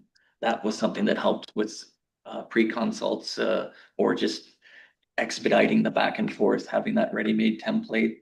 And then I think the metric would be, the amount of time from initial contact to complete submission. And the more we can front load that expectation communication, I think that'll make timelines better for everybody. Okay, thanks, Tom. Sandy, you're next, please. Yeah, I just wanted to follow up with Skylar's question. I'm not clear on the answer I got, or she got, and here's where I'm at. I recognize the regulations no longer require pre-consultation. And the bigger players in town are the ones who are in a hurry and often skip that step. But what I heard her talk about were neighbors, who may be wanting to put up a deck for all I know. And wouldn't we encourage pre-consultation and ask those people to come in and share with them what they need to give us in order to get the permit? So I'm puzzled where the gap is in the experiences of Skylar's neighbors with what we're doing. So I'm missing something. I don't know, Tom, maybe you can answer this for me. Doesn't pre-consult have a fee? So there may be an amount, a negative incentive and I'm just, Yeah, that's a possibility. I want to hear from Yeah, Jenna. let's turn it to staff. Yeah, or Tracy. Skylar's saying she can explain. Oh, okay. Go for it. Sure, if the chair will allow. So essentially the experiences of my neighbors, I had 3 or 4 different ones doing different things. One wanted a garage, one wanted an addition, one wanted a porch, so they all want different things. But their thing was they would like email submit something and they'd be like, no, you're not allowed to do that. And then they felt that they weren't told what they were allowed to do. So then they had to go back to the dryer and say, okay, what can we do? They submit another one. It's like, no, that's not good enough. So back and forth. So I had one neighbor who in the end, they ended up putting up hydrostatic piles underneath of the extension that they were permitted, but they had to like guess their way to know that that was what they're allowed to do. It wasn't like after the first one, staff said, oh, if you just do hydrostatic piles, you can build whatever you want. So it was more that like they just wanted at the beginning to say, we want to do this. And then they wanted upper times to say, okay, you can do that if you do this. But my understanding was like staff aren't necessarily giving like architectural advice to residents either, right? So it's like that's where I feel like there's this middle ground that gets gray, where people feel like they're being told you can't do something until they randomly pick the thing they're allowed to do. But I also feel like staff don't have they're not necessarily supposed to tell people what they are allowed to do because it's not their job to figure that out. So that's the gray area I'm finding is the gap, but that's my assumption. So anyway, I don't even know if it's pre-consult. It's just they keep residents will keep emailing with somebody until they guess what the right approach is. Is there Tracy? I think that's correct. We can't be providing architectural advice. But what we often try and promote is having a meeting with the architects as well as the landowners themselves. So rather trying to kind of telephone the messaging through the landowner to their architect or whoever their consultant might be that's designing for them, that's sitting down with everybody involved in the project to kind of explain our requirements. is always a helpful piece, which sometimes gets missed. Oh, why is, it shouldn't get missed. I think we're getting off topic, Mr. But, Chair. okay, fine. I'll drop it. Looking to the floor for any other comments or questions on the report. I'll make a comment now before the, what I want to highlight in this is that there's a lot of great things that came out of the report that's a lot to be proud of, is that staff are making the right decisions. And they're doing what they're supposed to be doing at the standards. I think the problem is the system was designed for a differently designed system than what we need now. And so what we got told was, okay, to keep doing the great things that are being done, but do them more efficiently and do them at the level that people are saying they now need under the new, this new world that we live in. That these are the things that we can do to change that system to match that. So it's certainly one of those things where that's, to me, it was it was very positive report in the fact that we know that the outdated technology and stuff and the way that stuff is being done is not being most effective for the workload and life balance for our staff. And therefore there is a way forward that can get there and still provide the great outcome that, you know, we're all very proud of staff. Like they have expertise and they're keeping people safe. We're not BC right now for a reason. So that's something we don't want to lose, but getting that new system and how to put that into place to get to a new system that works. I think this report does that. And so certainly support in implementation if possible. Thanks, Brian. Anything else? Wait. Go ahead, Tracy. I just wanted to add as well, a thank you to our consultants. I know how thorough of a job they did. I think see it in the report that's presented. That's a pretty big compliment. I know that Brian's been on council and committees and with mayor the last few years, seeing lots of reports like this. This is again an excellent product and a great tool for us to move forward, regardless of the changes that are that might happen. We've got a plan, and I know Jenna and her team have already been implementing parts of that plan. We'll see a more fulsome report in January, but that was the intent. You know, we've got a team with varied experience as well, like municipalities. There's been lots of change in policies, but we've also seen lots of staff changes as well, and having that open communication with their municipalities, I think helps everyone. So looking forward to putting these recommendations to use. So thank you again. Thanks, Tracy. Yes, and likewise, on behalf of the board, Ian and John, thank you for your time and attention to this. It's as Tracy has mentioned, it's a very key piece of what we need to go forward and make improvement. So thank you. So I'll Thank you very much, everyone. Tom. Sorry, just when we have the experts here, I did want to pick up on the point about the architecture and whatnot, and not from like a anecdotal perspective, but from a policy perspective. Is there any merit to having engineering standards or engineering standard guidelines? I know that's something that our municipality does for subdivision agreements, and then it allows for clarity and common understanding on those things. Is that something that has any applicability in this context? Because then we wouldn't be advising, but we would be providing reference. And I think that might, you know, be a good communication tool. So. I don't know, Jenna, what are your thoughts? Joe? Yeah, I'm happy to speak to that, and the others. I think personally, I think it's a good idea. And I think one of the key things that I think may not have been highlighted significantly is our policy update. So I think right now we have a very outdated policy document, and it may speak to some of the things that Skylar mentioned as well, is that there's limited policies and they're prohibitive. Or there's areas that say this may be permitted subject to staff satisfaction, but the specific details of how we get to staff satisfaction is missing in the current policy document. And as you know, that's something we've been developing and preparing over the last year. We're getting ready to launch a new policy document coming out in 2026. That's going to have more detailed guidance of those things that you're speaking about. And that'll hopefully guide staff in those consultations that Skylar spoke to. So right now, as you know, we have a lot of great staff. We have different levels of expertise and experience. And some need to come back and refresh and talk with others about how do we do this? How do you handle that? Where this new policy document is going to provide that better guidance. It's going to provide risk-based. So I think that kind of helps to it. Some of the things we've done recently with wetlands is great. Our current policy document on wetlands is 2 policies. No within, maybe on the outside. And through that ARU, we've been trying to look at risk-based for low risk of how we can implement permission or permits versus taking that one window approach. So I do think the policy development coming out next year is going to answer a lot of these questions and guide the future of what we do to kind of address some of those issues. Thanks, Joe. I guess I'll muddy the water further, Tom. And maybe more to Jenna's point about the authority is not in a position to offer architectural advice.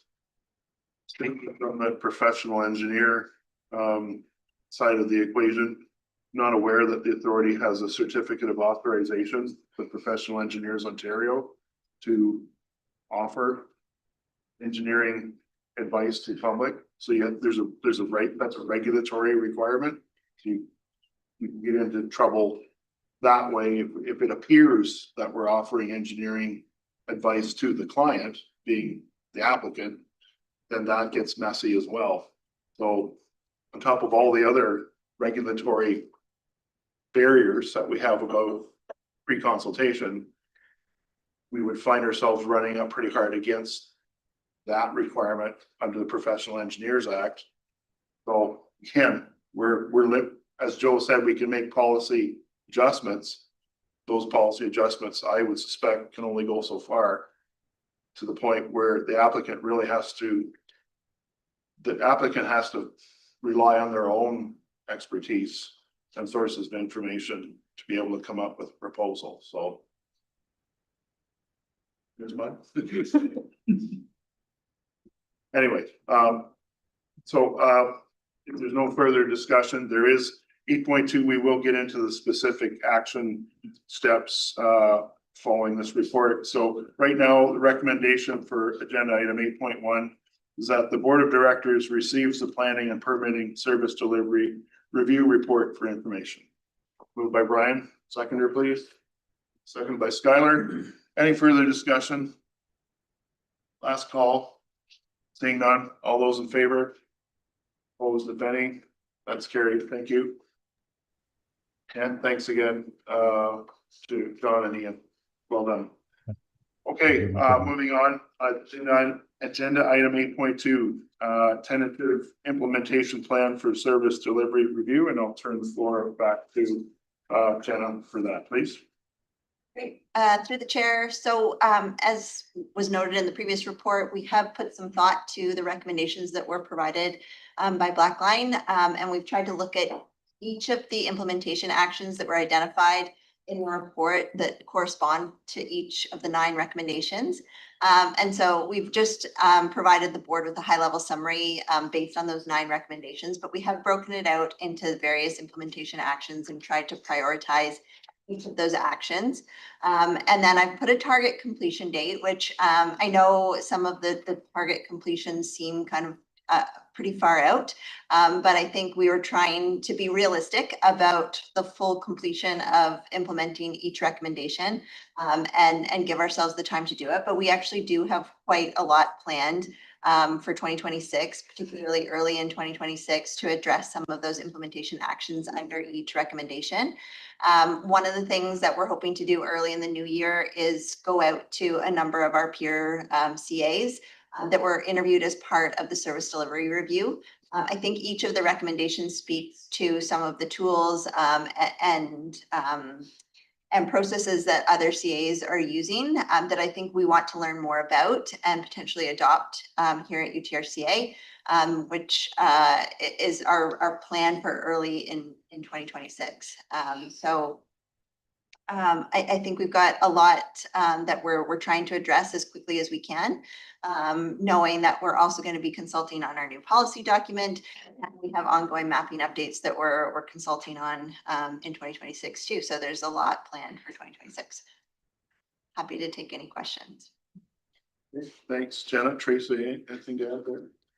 No, just to highlight again that Jenna's mentioned each of those recommendations have a number of action items underneath them. So it's great to see that there's already some plans in place to get some of those action items on the ground and going. Yeah, thanks to the planning and regs team for all their thoughts and input to get some of these actions prioritized. Okay, thank you. So board members, comments, questions? I'll start with Standy and then Brian. Thank you, Mr. Chairman. I have a couple of additional recommendations for the board to consider. I just want to clarify, did I hear that staff are preparing a formal implementation plan to come to the January meeting? Did I hear that correctly? Correct. Okay, so what I'd like to actually have that on the agenda, that staff provide a formal implementation plan at the January meeting. That implementation plan include what will be evidence of success, or you can call them indicators of success or indicators of achievement. That I think is an important part of that January report. If you haven't already thought of that, please include it. And the other recommendation to add to this is that reporting on the implementation of the service delivery review be included on the general manager's to-do list, and that we get an update report. I'm gonna suggest every other meeting. If that's not realistic, I need staff to tell me that. But maybe every third meeting, every quarter, something that makes sense, because I don't want this to sit and not to have the board following up on it. Because that's our job.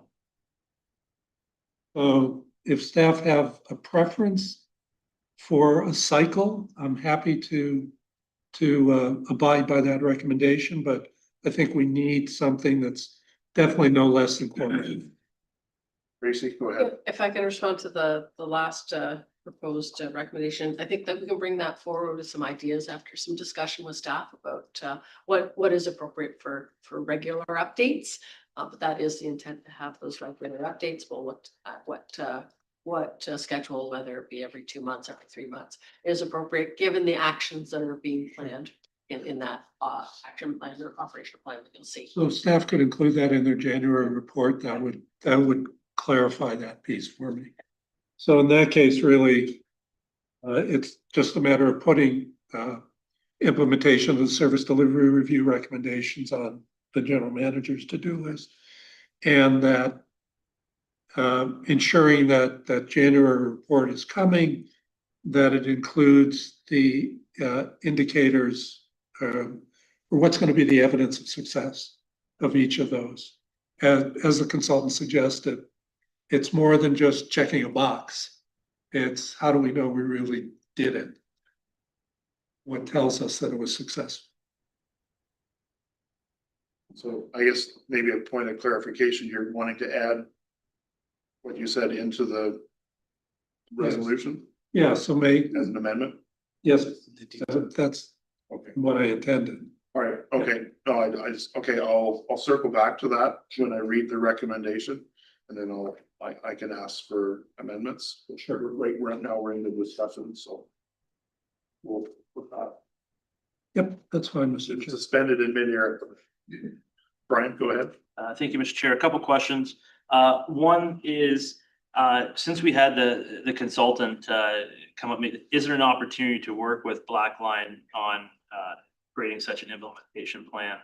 And does staff see merit of that, to try to have that input from the third party to be able to make sure that their intentions and the advice that they've given would follow through with that? Maybe I'll start. I'm wondering if it's an opportunity for us to develop our implementation based on staff input, then have Blackline review it to ensure that it aligns with their recommendations. So that might be a better use of time. Second question is, it comes down to how things are measured and how things can be broken down into usable pieces. One of the things with something that's ongoing, see it in implementing like strategic plans and stuff that's ongoing. Really, what is the goal and what is the measurable piece? And really that's important for me to know is what is needed to be implemented to make that ongoing piece, because that's once it's in place, that's the goal, not to have something that's ongoing. When we break these down, each one of these is a huge item, but the most important part is from a governance perspective is what are you expecting to do in a certain time frame, and that be whether the yearly budget or the yearly time frame. What are the measurable goals you're hoping to achieve towards that item, so we can have that clear item. So it's not an open-ended question of, I'll just pick this one. Implement risk-based decision, high IQ, currently provide through management guidance, and need to develop a framework. So again, what are those key objectives? What's the timeline that you're expecting to do these and the resources that are needed for them? So A, it's clarity to the board of what you're expecting to do, and B, we can say, we can have that checkbox if it is achieved or it's not, and what we can expect outcomes. If it's something that's over multiple years, what are those, break that up into multiple pieces to say, this is what we're achieving this year, this is what we're achieving the next year. So we're not expecting an expectation that's not achievable and unrealistic, and that we can say, yes, good job, it's been done, or and know what to be expected. I think that sometimes gets lost in when we're trying to implement big things. They don't get broken down and communicated into those individual tasks or the items that are needed. And my thing lately has been this: it's all about the story. And if 10 people can't read the document and get the same story out of it, it's probably not a good story. And it's got to be the same story you want to tell, so there's clarity in there, so we're not going in different directions. So we know as a board and as an organization, this is what you want to achieve, this is how you're going to do it, and this is the time frame you're going to do it, and this is the resources you need to do it to be able to implement that. So it's very clear to the board and the community and yourselves, this is where you're going and this is what we think we're going to do. Otherwise it drags on and it becomes a forever project. There's no clear defines, and you don't know if you're going to get there or not. And it's very hard from this perspective to go, did it happen? Because we're not there every day. I guess that's my comment / questions. So if I'm hearing you right correctly, Brian, that of the 9, like in the report, there's 9 recommendations.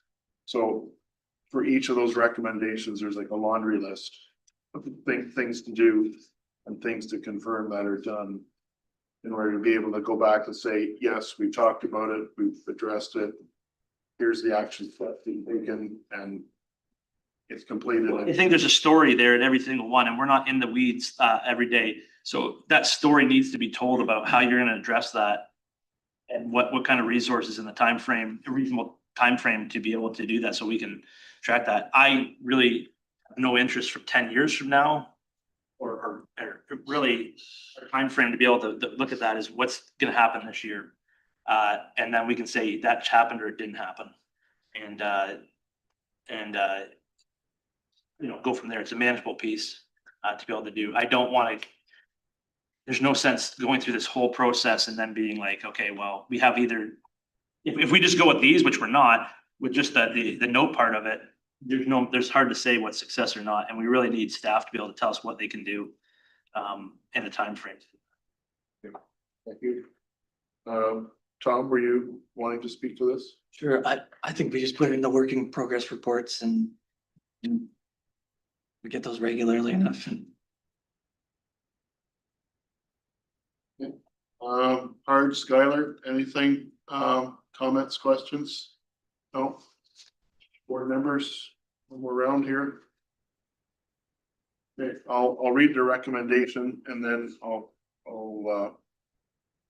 look to Sandy to add amendments that he had suggested earlier. So recommendation is that the board of directors receives the tentative implementation plan for service delivery review recommendations report for information. And then Sandy, you wanted to propose amendments? Yeah, that staff provide the formal implementation plan at our January meeting. And that this formal implementation plan include what will be evidence of success of achievement. The question, I guess, the staff on that one, do you feel comfortable that you can be able to provide that document by January? I guess my thought is I'd rather have a usable docket and take it a month more or whatever than. Well, frankly, if Jan, in my mind, through you, Mr. Chair, if what comes forward in January is a second tentative report, I think we should be fine with that as a board. And, you know, as it works its way through, maybe February's report is more refined. I don't want to delay the work that's already been started another month. So I think we're good with what staff have promised us to get in January. And then I don't know if we need a formal resolution that it ends up on the general manager's to-do list or not. No, I think It'll that be- direction it'll be- to staff up. okay. All right, so then I only have one amendment. Okay, so Or I still have my questions, staff. Oh, sure. let's do, so let's try it. Okay, we'll deal with we'll get the amendment. I read the recommendation. But we'll deal with the amendment. So if you could repeat your amendment one more time, please, Sandy. Sure. So we're clear. That staff provide a implementation plan at our January meeting, and that the implementation plan include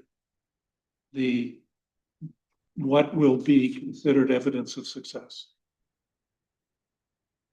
That's the amendment. Well, so you'll move that?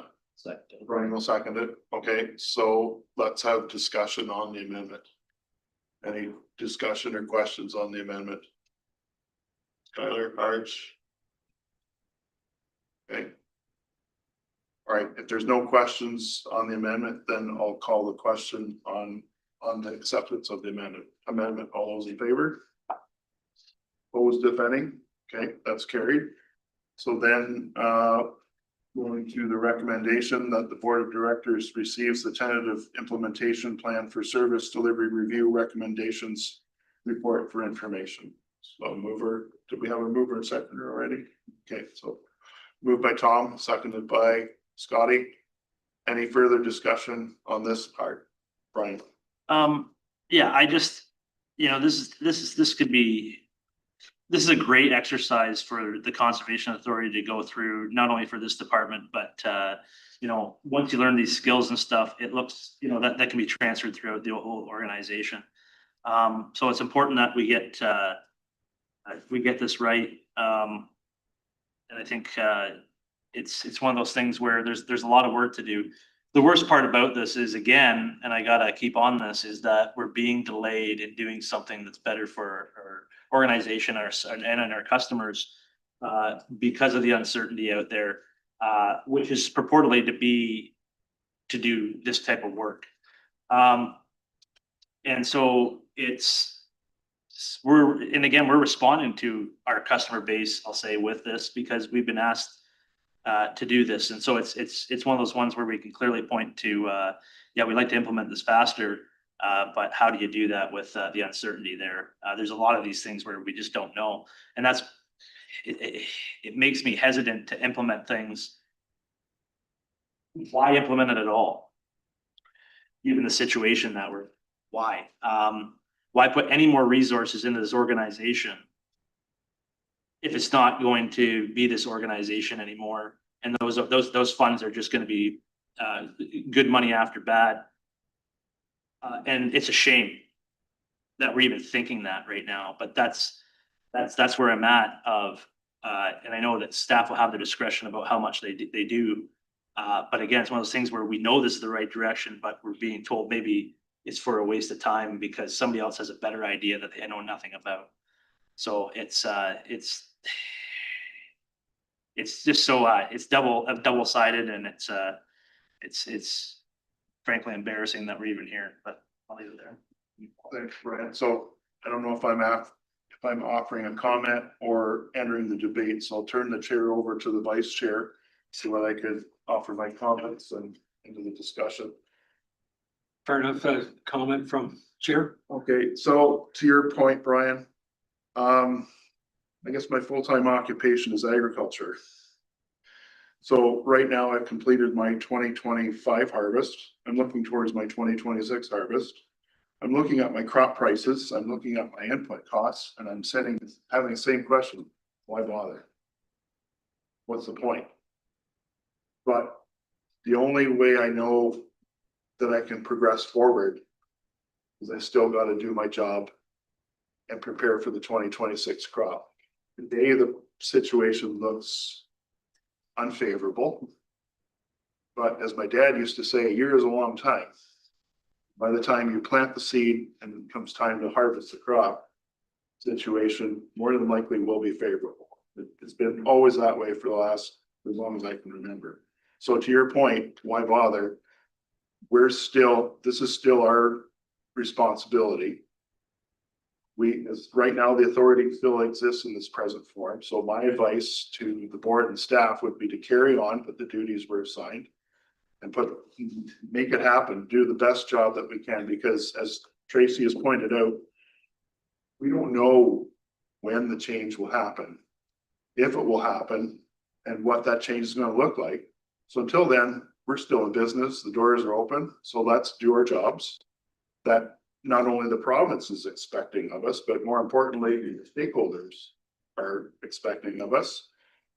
And if it's all for naught, it won't be because of us, it will be because of someone else. So until someone comes marching up from Clark Road, up the street, past the gatehouse, tell us to do something different, my suggestion and advice is we've spent the money, we've got a plan. Let's implement our plan till someone else tells us to shut it down. So that's my comment. Thanks. Vice Chair, or Tom, sorry, go ahead. Thank you, Chair. I think Brian's been making some good points about stories, and part of this is the story that we're telling ourselves right now, and that's an excellent example of, overcoming adversity. And I think that we also can go to the province with this and say, we have a plan. We are doing this right now. You have not given details. We have details. We will achieve your outcome quicker. We can find the software. We can be thought leaders through this exercise. And I think that's, a vision of hope versus a vision of despair. And at the worst case scenario, I think doing the MOUs that is a really good service to all of our members. Because I'll give you another story. When the communities, how I got into politics was negotiating partnership agreement with the municipality for the Agriculture Society. Because we didn't have a document since the 70s. And I kept getting told at the annual general meeting, we need this. What if something changes, we don't have a leg to stand on. And we got that updated, and 2 years later, the community center caught on fire. And our subsidized access was based off of our contributions to building that facility.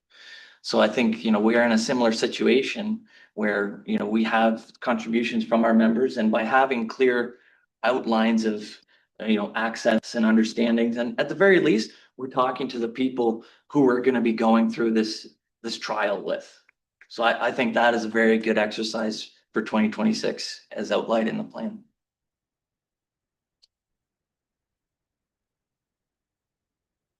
Oh, okay, so so I guess I'm taking back the chair. So Brian, go ahead. Well, I guess to say that that's the pleasure of sitting on boards and councils, is that there's a lot of different perspectives that can add different things, and so it's always appreciated.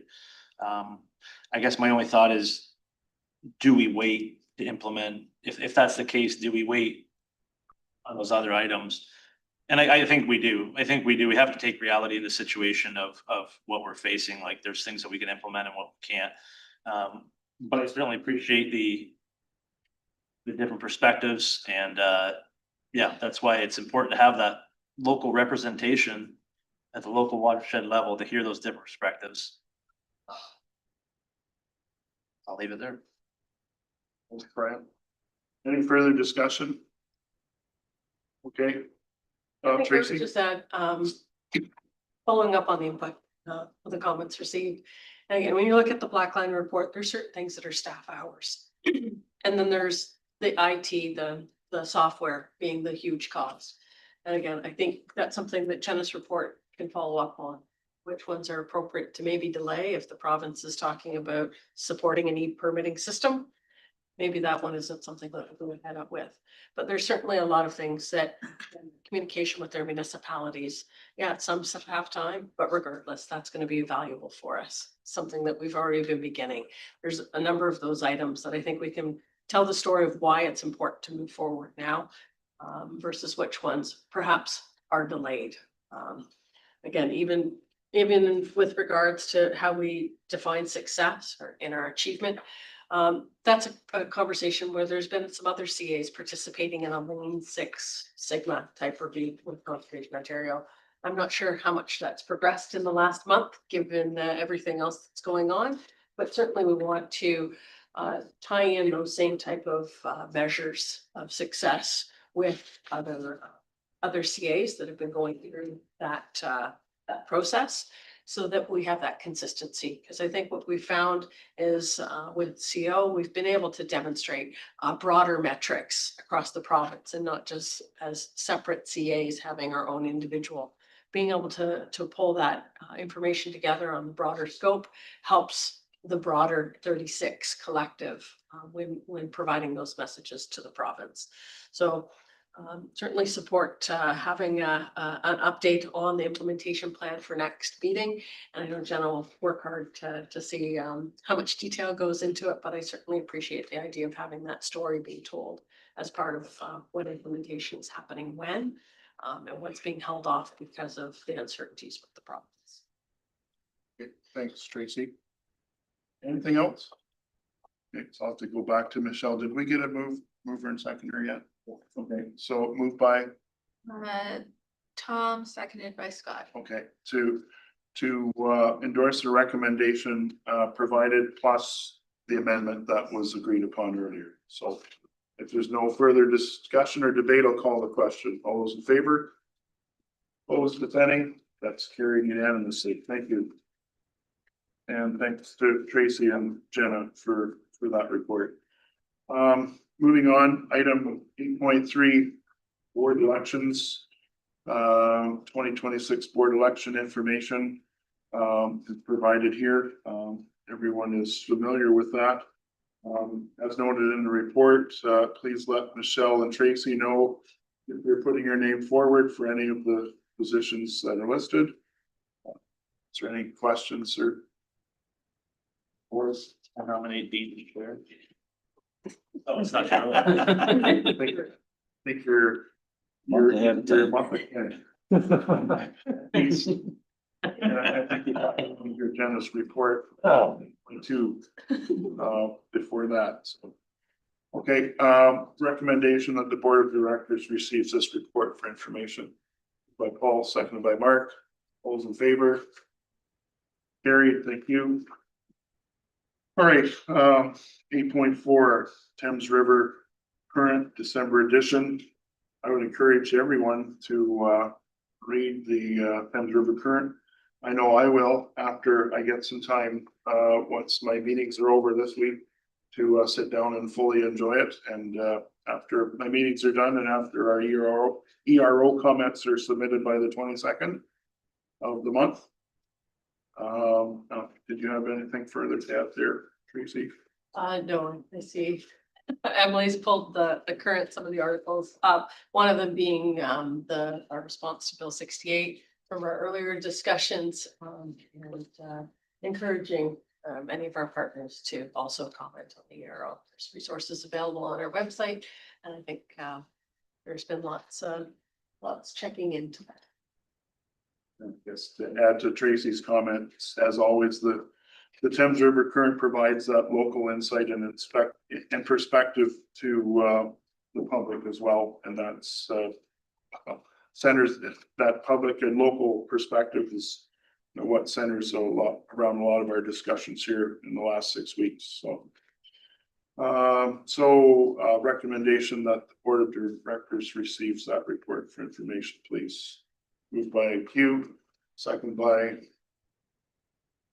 Jim. All those in favor? Carried, thank you.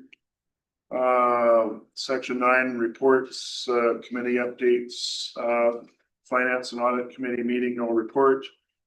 Hearing committee, no report.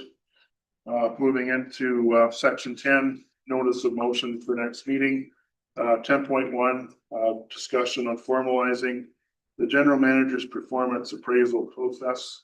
Skylar has drafted this notice of motion. I'll turn the floor over to you, Skylar, for that presentation, please. Sure, yeah, happy to. So essentially just submitted this, I guess, for voting on in January, with the concept of just trying to create a more replicable performance management process. So just that each year we can have kind of the same thing and benchmark against the same metrics. So I know on other boards I serve on, we do use an external consultant for also to create kind of like an additional kind of space between staff, like upper temp staff, and have an external consultant run that process. And I found it really valuable in some of the other boards that I serve on. So just trying to kind of bring this into fruition just to make sure that we can, one, have the same process, and two, have that bit of separation as well. Okay, thanks, Skylar. So if this notice of motion were carried through, we would be looking to put this on the agenda for January as well. You would anticipate a staff report back at that meeting as well. So that sounds great. Okay. All right. Okay, I will read out the motion that I have here in the notes. It reads as follows: that the board engage an external consultant to support the following functions: administering a formal 360-degree survey process, including staff, board members, and select external partners; administering a self-evaluation of the general manager; compiling, analyzing, anonymizing, and summarizing all results into a clear, actionable report; presenting the findings to the board in closed session; assisting with the creation of a professional development work plan for the general manager. So that's the details of the motion. Anything else there, Skylar? Does that cover it? Okay. So you're willing to move that? Yeah. Michelle? I don't, just to clarifying, Skylar, you can jump in. This is to be put on for the next board meeting, and no actual board action is required. This is just notice that it will come to the next. So no motions are required at this time. Great. And if I might want to add, one other thing would be probably as part of that report back in January, maybe getting some ballpark costs due to, like, I imagine this being minimal based on my experience on other boards. We pay a minimal fee for this, but I'd be happy to share some potential quotes for that, just so that the board has estimates of cost. Okay, so noted. All right, so that's we will. Motion of the notice of motion has been presented for next meeting, and we will deal with it in January. Okay, that's it. So we're there. All right. So chair's comment, section 11. Well, I'll quote another Grateful Dead lyric, like I did at Perth County. The last 6 weeks, what a long, strange trip it's been. It's been a challenge to try and, I guess, comprehend the latest change that the province announced on October 31st. It's further complicated, at least for me, and I think for almost everyone of us in this room, difficult to comprehend as as Brian pointed out earlier, what really is the problem? That hasn't been, there's just been a complete lack of communication as to what does the province want? And inflaming that situation is, to me, is the lack of a heads up. Normally, if there's a problem, in my experience, whether it's on municipal council, the board, in the workplace, usually get a phone call. Or someone knocks on the door and says, hey, I got a problem. Can we sit down and talk about it? And from there, from that initial engagement, or there's a discussion or a conversation, and there's a process where you work, whatever the issue is, you work it out. But here it was different. We got an announcement, teams meeting at 8 o'clock. Be there, be square. And we get on the teams meeting and okay, here's something new that's happening. We want you to be first aware of it, and we're going to announce it to the public in 2 hours. And since then, we've only had 1 hour of engagement on another team's meeting, and since then we've had regional roundtables. Ours was on Friday of last week for 2.5 hours, and we're still no further ahead on clarity than we were at the start of this process. And so we continue to struggle with that, or grapple with that, however you want to say it. But I'm just disappointed with the province on how they went about it. I would be expecting more from that. If it was any other situation, I would expect that kind of heads up, that kind of forewarning, or that kind of engagement. And frankly, I just don't see it happening yet. And if people in the public or the media are surprised by our reaction, well, how would they feel if someone just didn't even knock on the door and just parked on their front lawn and said, hey, we're taking over, or, you know, there's new management here or something. People would take offense to that.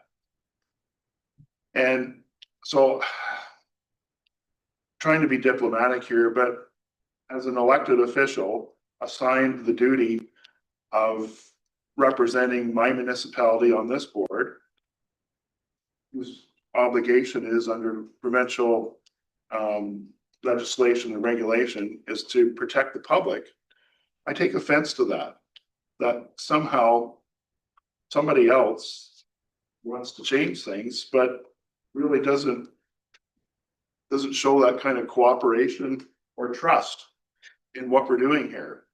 And so it's really hard to sit down and have the discussion about what the other party thinks the changes should be when there's already tension in the room. And that, to me, that's the first hurdle to overcome, is the tension and the misunderstandings, the miscommunications. There's a lot of misses going on here. And in order to, we got to get that sorted out before we can come to grips with what really the province wants. And I guess that's where my head is at with this, is that we're trying to manage our way, like we as in our authority, the other authorities in the province under the umbrella of Conservation Ontario, we're trying to navigate our way through this, but it's not easy. And it's only been 6 weeks and we're still in this reaction mode of what the province has announced and what the province is intending to do. And it just needs more time to get this stuff sorted out and find out actually what we really need to be focusing on. And so we'll continue to do that to the best of our ability. Again, I say we, like under the board's direction, you've given staff and myself direction on how to proceed.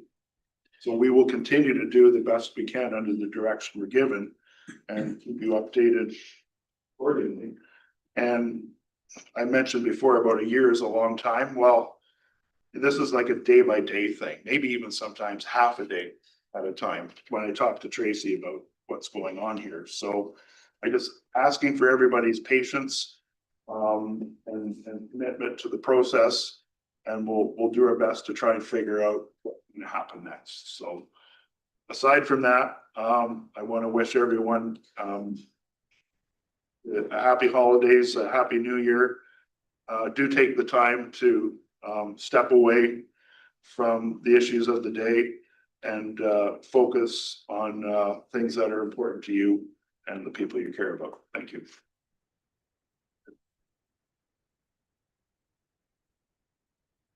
I'll turn it over to members' comments next.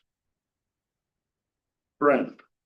Well, I want to thank you, Mr. Chair, for your comments, because I think you truly speak on behalf of the board on that. And from a municipal perspective, there's a trend going on, and I think that's everybody who gets into our line of work is there to do something better for their community and to work towards that, whether we have different ideas of what that is. But there is a complete lack of respect here for what happens at this level. Let's just remember that the conservation, like the province handed these responsibilities over to municipalities and then walked away. And now they're saying at that meeting that, well, the province wants to re-engage. Great way to do it. You know nothing. You're all out of ideas. There's another part of that saying, which I won't say, but it's true where we're going. And I want to thank everybody in the room for, especially the chair and staff for what they're doing. It's not easy. And I want to say sorry to staff because it's not easy. I wish everybody a happy holidays. I have a habit of being pessimistic. Again, my wife will tell you that. That's where I go because there's a problem there. And I think that there is reasons to be joyful and grateful. But I think when you look back on what was done here with conservation authorities in Ontario, that's a great thing.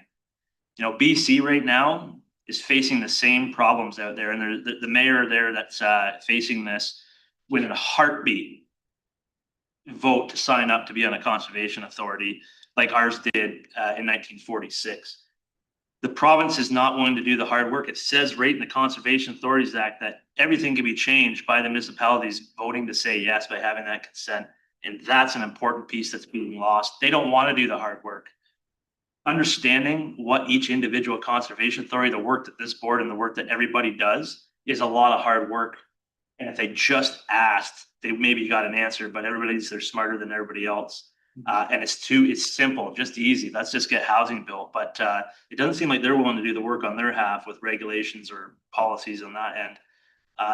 And that, I think, is the most important message to everybody. If you're out talking during the holiday season, just promote the great work that conservation authorities do, so people realize that when you're trying to get a permit, yeah, it's hard, but the great level of service that we do have, that you can call up that person and know where they are and they have that local knowledge, will be lost.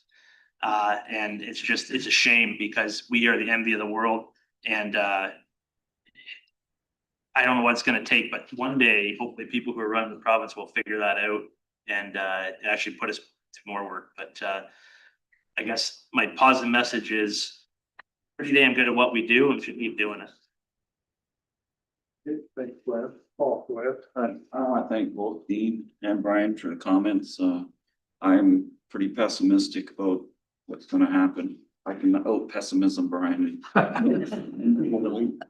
hope over the next month or two, I get some of my enthusiasm back, but time will tell. But on a bit of a lighter note, I want to congratulate Dean. He was recently acclaimed as the warden of Britain. I've come to the conclusion that Dean has more than 24 hours in his day, because I don't know how he can carry out all the responsibilities he's taken on, plus listen to Grateful Dead records without having some magical ability. So congratulations, Dean, and thanks for all that you do. Great. Thanks, Paul. Appreciate it. Thanks, everybody. no, my pleasure to serve, and I'll do the best I can with what I've got, but what I've got here is a great team at this room, board members and staff included, and I can say that for all of the councils and all the staff that I serve with. So it's, as I mentioned in my address to Perth County Council at the election day, it's about working together. And when we all work together, great things can be achieved greater than when we serve individually. So thank you. Any other comments? Arch? Member comments? No, you're good. All right. If there's no other member comments, I'll turn it over to Vicky for general manager's comments. Yes, thank you, Dean. Yeah, I just want to say thank you to the members that were able to attend the round table sessions. The session in London particularly. We had a bit of a debrief with the Lake Erie Regional Group yesterday afternoon, and all were commenting on the comments received from our board members and how excellent they were. So appreciate that being brought up at the tables. We'll see where the province goes with those comments received, but again, around the room, everyone was very supportive of the two roles, the municipalities being the primary funder, and the municipalities being having the decisions on how these consolidations should occur. So again, more time, more discussion, more meaningful discussion to truly understand those impacts that are the proposal it currently has. It's been a big meeting of things that have been wrapped up for the year, a meeting that wasn't initially on our calendar. So thank you all for that. Because really ensuring that we have a strong strategic plan in place moving forward. Thanks again for our managers and coordinators for being able to put some thoughts down on operationalizing that plan. And to Eleanor and Teresa for all their work and being instrumental in seeing the plan in the format that you see today. So everyone's efforts are truly appreciated. I'd say, like Dean, it's been quite a month and a half. Certainly been busy, but really appreciate the feedback that we've heard from all municipalities. I've been listening in on some of the council discussions, and I know that there's more happening this week. So appreciate all of your efforts in bringing those resolutions forward. I think we're all experiencing a bit of change fatigue at the end of this year. So really wishing everyone a restful holiday season. So hopefully you can enjoy time with family and friends and those who are important. Thanks, Tracy. Well, we've come to the end of our agenda. We've gone through all the business assigned to us today, so I'll call for adjournment at 12:15 p.m. Moved by Hugh, seconder, Scotty, all in favor? We're adjourned. Thanks, everyone. Safe travels. Happy holidays.